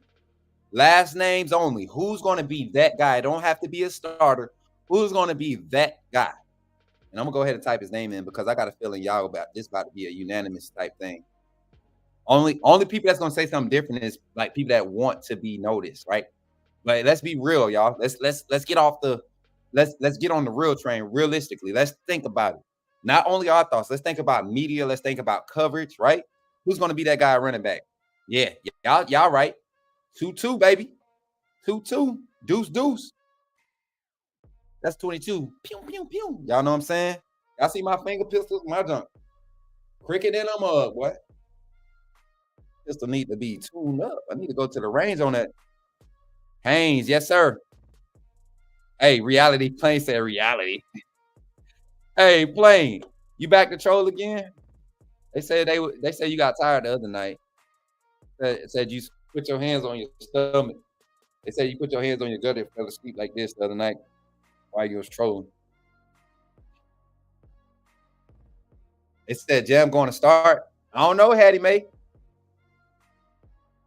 Why y'all keep putting names? Why y'all keep putting two names? We're going one name on it. We're going one name on it. Just hard-headed. Miller is that dog and can catch out of the backfield. I don't disagree. But there's a young man in Justice Haynes that college football is about to know that young man's name on a weekly basis. And we might end up, having like two players from the offensive side being mentioned for Heisman. And that's going to be Justice Haynes and Jalen Milroe. I'm telling y'all, man, I'm seeing something that y'all can't see. That's why I have the energy, right? I have the energy behind it. I'm seeing a few things, and I'm hearing a few things that's being said, like not just around the program, but from the coaches. That gives me the utmost confidence that this team is exactly what these coaches came to coach, right? The type of players and skill sets that they have at their disposal, they are just hoping that everybody takes to their coaching, right? If these guys can be receptive of what we're putting out there, we will be unstoppable. That's what this coaching staff feels. Hey, tell them, Auntie Janet, they still haven't learned. And this is probably like 2-3 months of consistency that we're doing on this channel. And when I tell y'all I got a strong feel, when I'm not saying I think anymore, when I'm telling you what it is, trust your boy. Trust your boy. I will not steer y'all wrong. Even with the Grub stuff, I never said he's staying. I never said he was 100%. I said I think he's going to stay. It wouldn't make sense, right? I think he's going to stay. I think he's Bama. And then he came out after that and confirmed what I said. Then a day later, you get what I'm saying? So, yeah. What time is it? I got to get some food tonight, y'all. Oh, yeah. So, who's that guy? Running back, we're going to go with Haynes. And we're just going to do the offensive side tonight. Tight end room. Who's going to be that guy? Tight end room. Talk to me. Last names only. So you got CJ Dupree. You got Danny Lewis. You got Robbie Oots. You got Jay Lindsey. You got Josh Cuevas. Who else in that tight end room? I think those are the 5 tight ends. You got Danny Lewis. You got CJ Dupree. You got Jay Lindsey. You got Josh Cuevas. And you got Robbie Oots. Who's going to be that guy? Dupree is that guy. William Dansby come in saying a name that's not even in the tight end room. Marquita says Dupree. We're not talking about starter, Steven. We're talking about who's going to be that guy. I don't want y'all to think about who's going to start. Who's going to be that guy when we talk about our tight end room? Who is going to be that guy that's the playmaker? Who's going to be the guy that's getting the blocks? Like, yeah, that's what I'm talking about. Coin God, stop lying, man. Who told you that, Coin God? Who told you that? I know Miro's personal trainer, his throwing coach right now. Like, who told you that? I got friends that their children were friends with Jalen Milroe on the team last year. And I wish my sister pop in the chat one time just to confirm. And that's not true, Coin God. Stop doing that, man. That's almost clout chasing. Exactly, Quaisha. Ain't nobody who said that. Is this somebody that works at the facility that he goes and trains at? An hour and a half away? Huh? Is that who said it?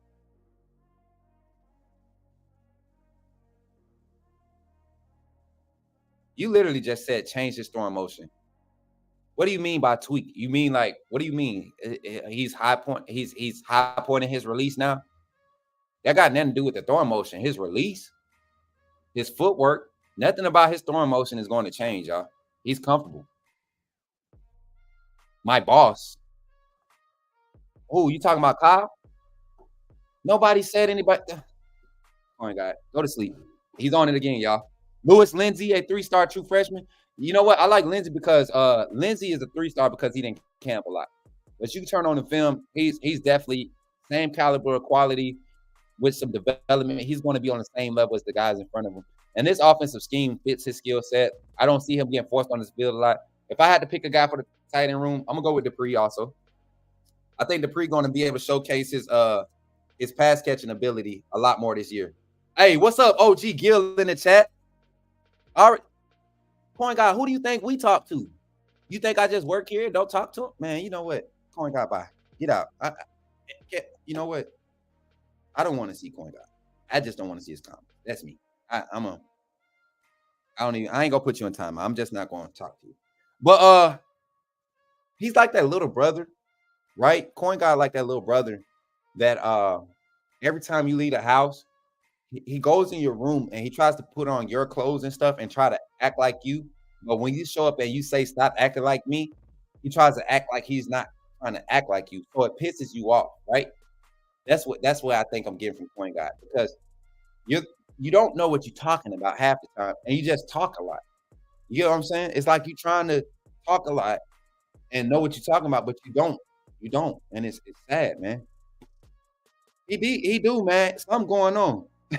Addie May, I don't know. I'm gonna go with Dupree in that tight end room. But wide receiver group. Who's gonna be that guy in the wide receiver room? When we talk about the wide receivers, who is going to be that guy? We're going to say, boom, they're the leader of the wide receiver room. And this is hard because I think it's going to be a collective effort. I think we're going to see the ball spread out a lot. Whoever is the quarterback is going to have to spread the ball around. I don't think there's going to be one key guy, but who's going to be that guy? Talk to me, chat. I want to highlight some of these names. Law, Prentice, Point guy. Who do you think I talked to when I got my information? Who do you think I was told to talk to when I got my information? Shut up. Y'all, Coin God is the type that just make me almost get out of character, like for real. Because it's just aggravating to talk so much and not talk about nothing. Like, have no substance behind anything you say. And I thought he was cool when he first came here. You know what I'm saying? I thought he actually knew some football, but it's bad out here in these streets. They boy said OJ Howard. Kareem, be careful. You about to be on Bernard. Y'all see what I'm saying? We got a lot of receivers, y'all. Prentice, Kobe Prentice. I'm seeing a lot of Prentice. I'm seeing a lot of Law. I'm seeing he can't. He can't. That's why I won't even roast no more. I just keep it football. That's why I don't waste time roasting. I just keep it football. Prentice, Jeremy Bernard, not close. West Coast, and you think so? Listen, this is oh yeah, see, and y'all, you feeling like me, Jared. I think because of where he's playing, that Prentice might be that dude, right? He might get a lot of attention, kind of like Jermaine Burton. You know, he played in that similar role as Prentice, your route technician. Prentice can beat you over top too. I don't think he's have the opportunity. He's not a burner by any means. He's not a guy that you send on the streets all the time, but he can beat you over top, especially in one-on-one. He'll route you up real nasty. So, but yeah, Prentice. I'm hearing Prentice. I'm seeing Hale. I'm seeing Law. All four starting wide receivers, or the wide receivers that I think are going to get heavy reps. I'm seeing their names. So can we agree? Can we agree to say it's going to be another version of the Horsemen, the four Horsemen, the Ride Outs? Can we just agree that it's going to be a collective effort? Right, Janet. Right. That's what I'm saying. All these answers, I can't disagree or agree. That's what I'm saying, man. I mean, so we're gonna say receiver, wide receiver by committee. Ride out to, let's say ride out 2.0. All right. Now O-line, and this is the last one. Who's going to be that guy on our offensive line when we start talking about the offensive line? Not just the person talking the loudest, because no shots, no shame, because Tyler Booker played great last year. He had a few games. All of them had bad games. But Tyler Booker was definitely one of the vocal leaders.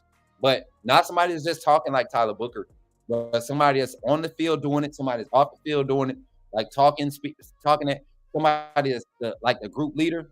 when we see pancakes on the field, who's going to be that guy?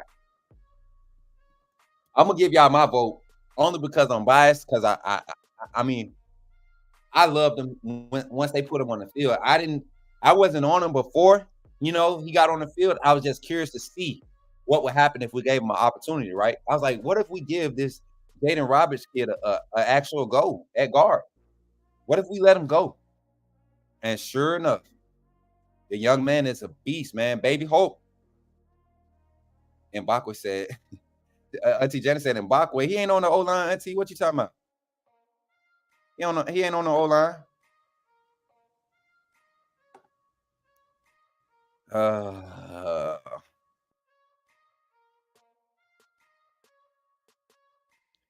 Can I shoot Coin Got down real quick, y'all?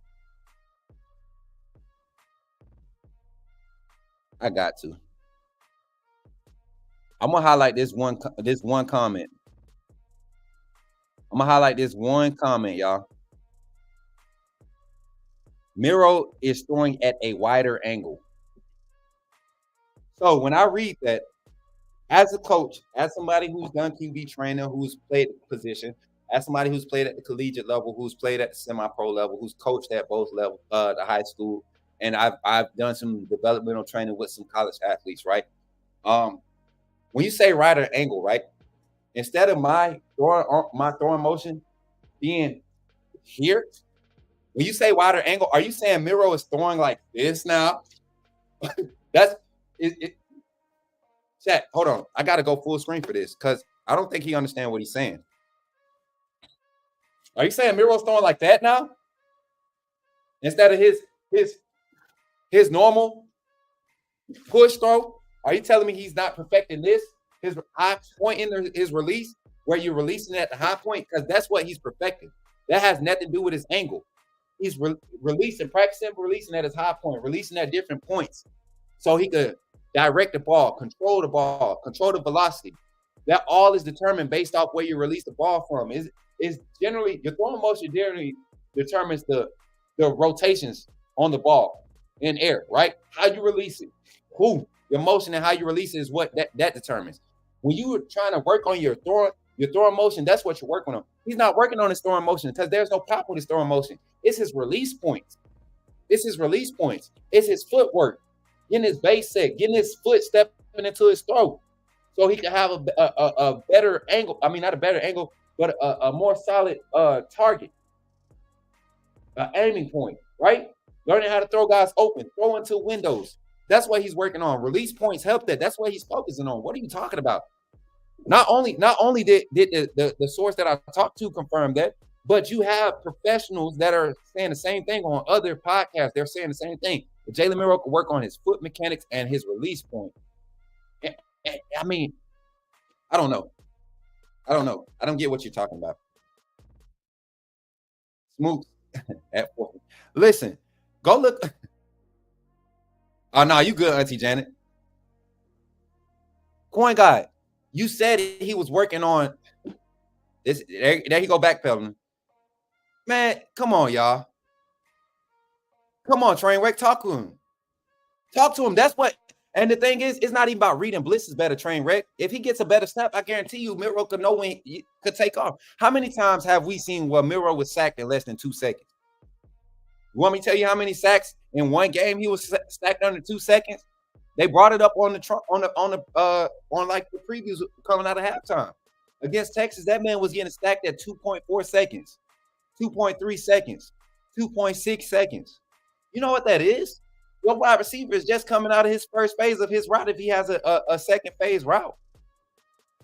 So we got to work on the protection first. And during the middle of the season where they went on a 5-game stretch without giving up a sack, that goes to show you he has the ability when he has protection. His best passing numbers were during that stretch. No, Coin Guy, I ain't Mr. Know-it-all. I just know more than you. How about that? I'll take that shot. I'll take that title. I know more than you. I would love to have you on. Like, I would love to have a face-to-face debate with you just to hear it come out of your mouth instead of see you type it, because the more you type it, the more sorry I feel for you. Chat, reality or reach? Reality or reach, and then we closing it out. We done had enough undefeated chat talk. Reality or reach. Oh, let's go to the emails. My fault. I got a few emails. Shout out to everybody that sent me reality or reach in the emails. Let me see. We had some new ones today. Oh no, we didn't. Uncle Jay sent one earlier. And then Buddy that wanted to send one earlier. I remember Buddy came in here. He was like telling me to check out one of the recruits. He didn't even send the email.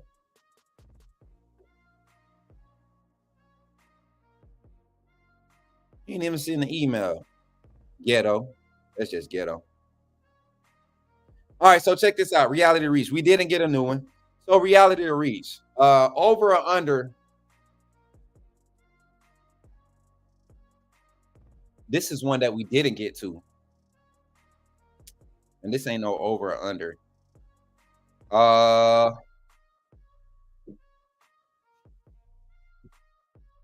Reality or reach. There will be at least one. Ooh, let me type it in the poll. Let me give y'all a poll. Let's do a poll. Here we go.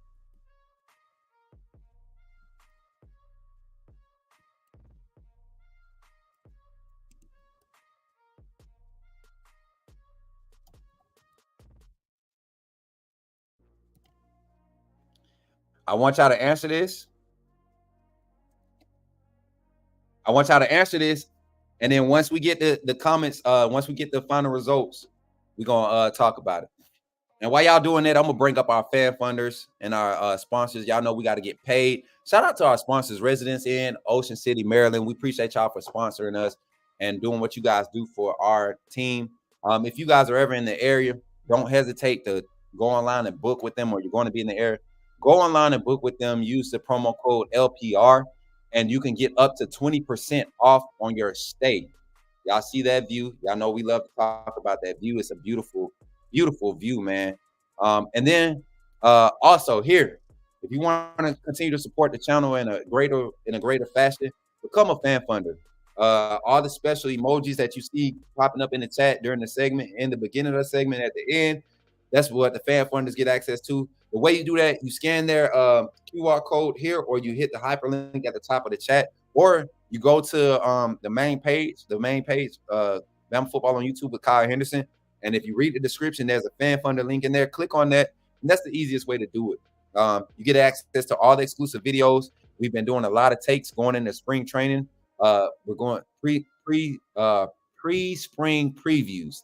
I think that's what we're calling it. So y'all get access to those. And then you also fund the team, man. You take care of us.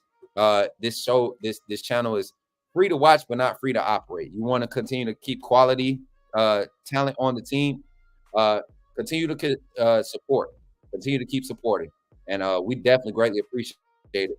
So what we looking at? We at 31 votes right now. How many we got in the chat right now? Live viewers, 150. Let's get up to 50. Come on, let's run it up. Let's get up to 50 votes, and then we're gonna close it out.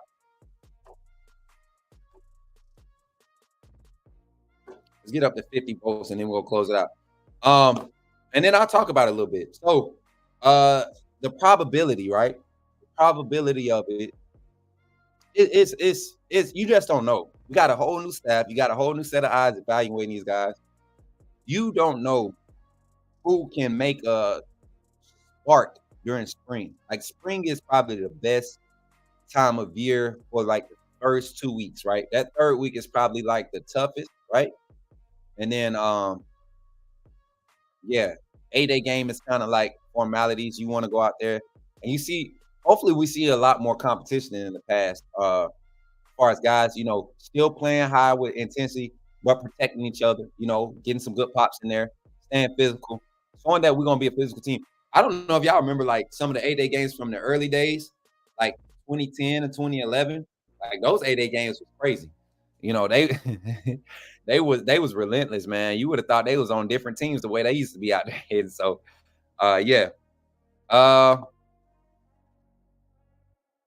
look, you don't see the poll? The poll is up there. Poll is definitely up there. You might have to back out and come back in. It's definitely up there. I see people reacting to it. We at 37 votes right now. Let me see.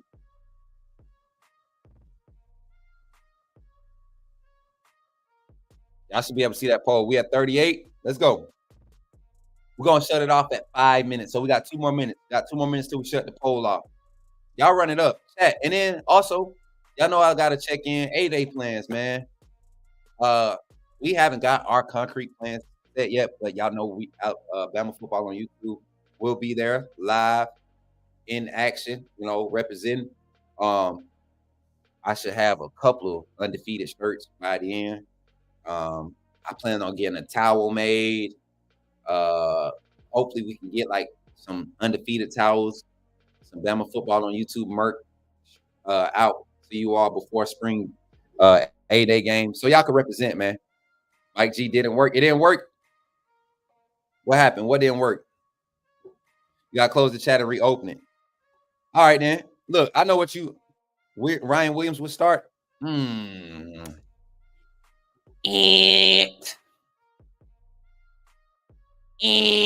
Mike G, I know you want that so bad. You've been very adamant about saying that, but you are so far off. I'm sorry, man. Facts, Ephraim. 7 years, man. 7 years, Cobb been doing this thing. Yep, not just on this channel, but content-wise. He's been doing it for a while. As a matter of fact, before that, he just wasn't on this level.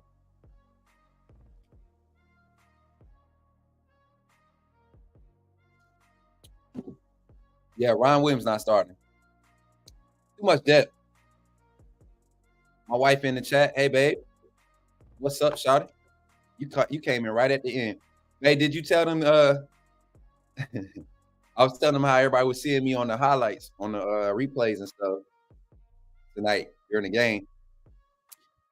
DeMarco Baxter thinks Ryan Williams is going to start too. I'm sorry to disappoint y'all. I am really sorry to disappoint y'all. Ryan Williams will not be a starter this year as a true freshman, and that's not because he's not good enough. That's just because you have a lot more qualified experience in front of him. You have similar skill sets in front of him. Who on that roster right now can you put Ryan Williams next to and say he's better than him? He's better than him. He's better than him. He's better than him. Y'all got to remember, Ryan Williams would be a senior going into this year, right? He's going to have to take some time and develop, man. The college game, he doesn't have the luxury of being in high school and only playing against 2 or 3 D1 athletes on the other side of the ball. Yes, Maryland plays some solid competition, right? And Alabama. Yes, their school plays some solid competition. But he is not going to be able to go onto the college level where everybody on the other side of the ball was the guy at their school, right? And just dominate like was able to do at the high school level. There will be a transition period. And I think there is a solid system set up for all of these true freshmen coming in because of the type of veteran leadership. This is probably the best case scenario for Kalen DeBoer. He doesn't have to throw a lot of young offensive guys out there to learn this scheme. You got a lot of veterans on the offensive side that have been in 2, not necessarily different schemes, but 2 different styles, been under 2 different coordinators, same as Milroe, right? You got guys that have seen different styles of defense, different college defenses. Ryan Williams is going to have to come in and get acclimated. So they will spot play him. He will get 10 to 12 snaps a game. I don't think he's going to be a bench warmer or anything like that. He will get some snaps. He will get some opportunities. He will get some design plays. Same for every other wide receiver in that room. I think anybody on the field is going to have an opportunity, right? Ryan Williams will not start, though. That's all I'm saying.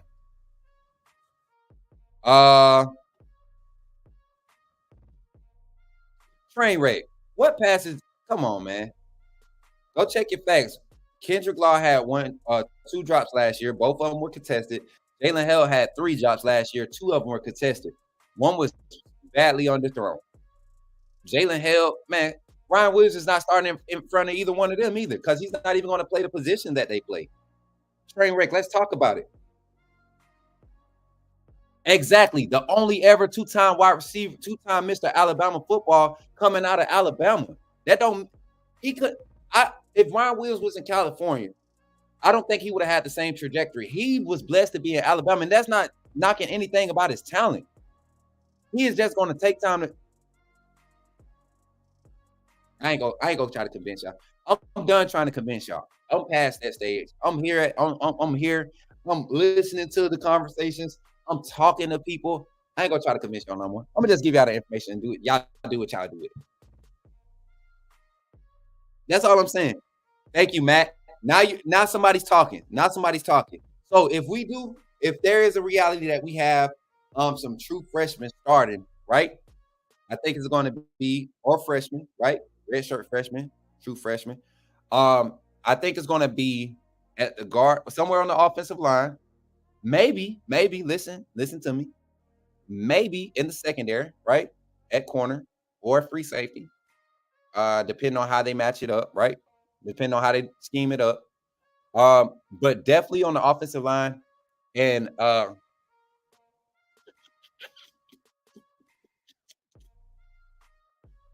just think it's a reach.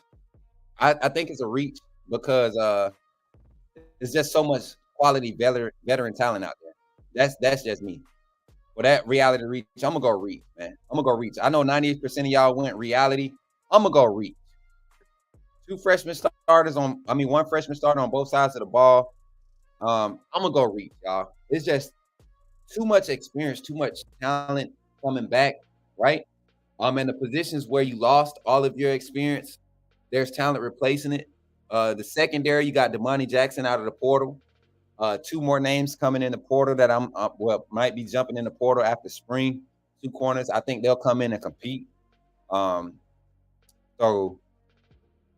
I'm going to go reach. This is the first time, y'all know me. This is the first time I really be having confidence in a lot of things, but because of all the talent that we're returning, and I think a lot of us get hype off of these highlight films and things of that nature.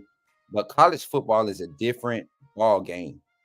And even Julio went through his transition phase, right? And what protected Julio is we weren't in a pass-heavy style offense when he played.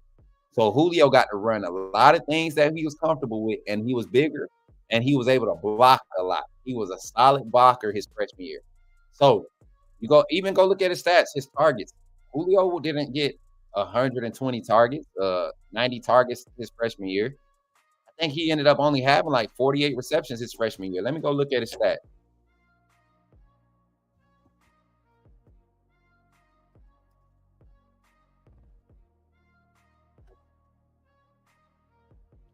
Julio Jones, freshman stats at Alabama.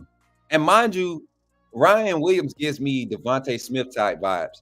Devontae Smith didn't go off. Devontae Smith was Devontae Smith when he got there, right? There was always buzz around Devontae Smith. And his freshman year, he caught the biggest catch of his career, right? Against Georgia in the national championship. Was he a starter? No. Guess when he came in that game?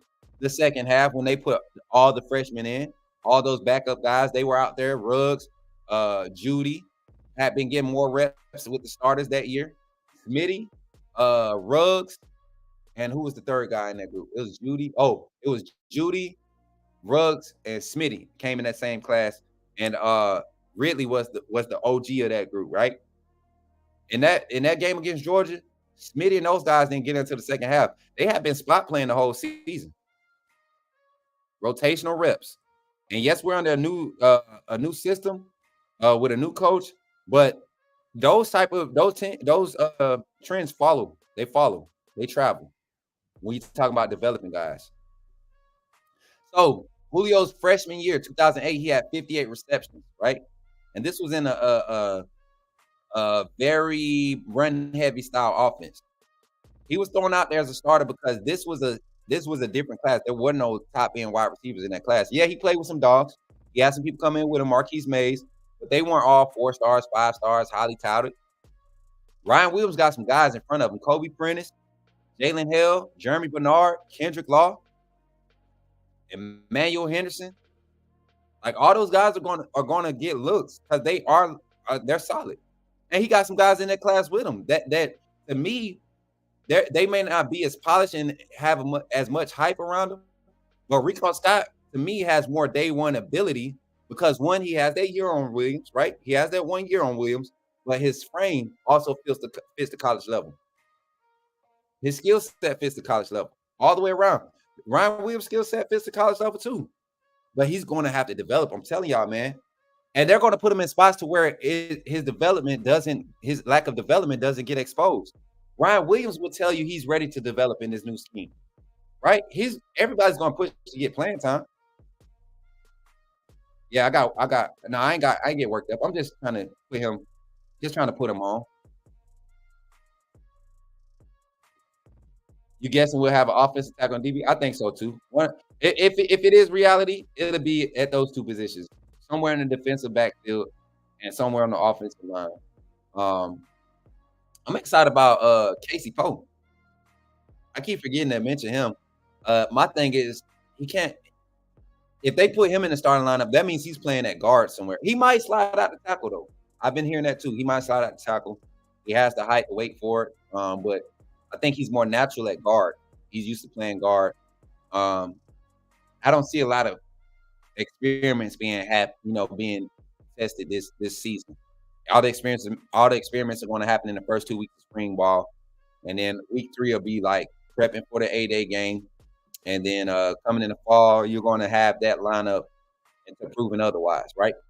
So because of that, I think we're going to see if we do, it's going to be O-line DB. And if we don't, I understand it. That's the reason I say reach. So much talent, quality coming back, transfers coming in.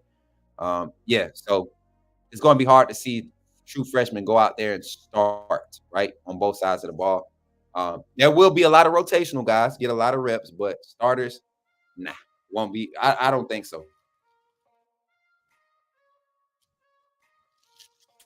So with that being said, chat. Oh, shut up, Corn God. You ain't said nothing. With that being said, chat, appreciate y'all for hanging out. Don't forget to run the thumbs up on this video, on this live.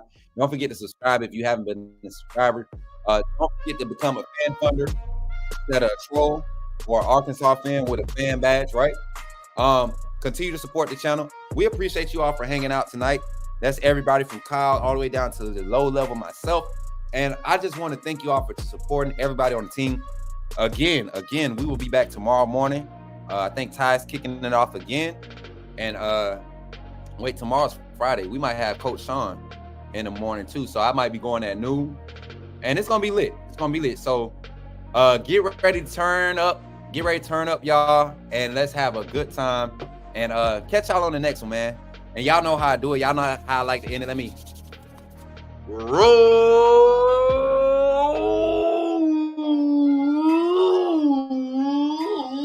tide roll, baby. Y'all enjoy y'all night.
Hey, Tat, I had to come back. Listen. Hey, listen, chat. Listen. Literally, you guys, listen. I'm sorry, y'all. Listen. This is a video from Coin Guy. You still in here? Listen, y'all. I'm about to post something on Twitter, and I want y'all to go see.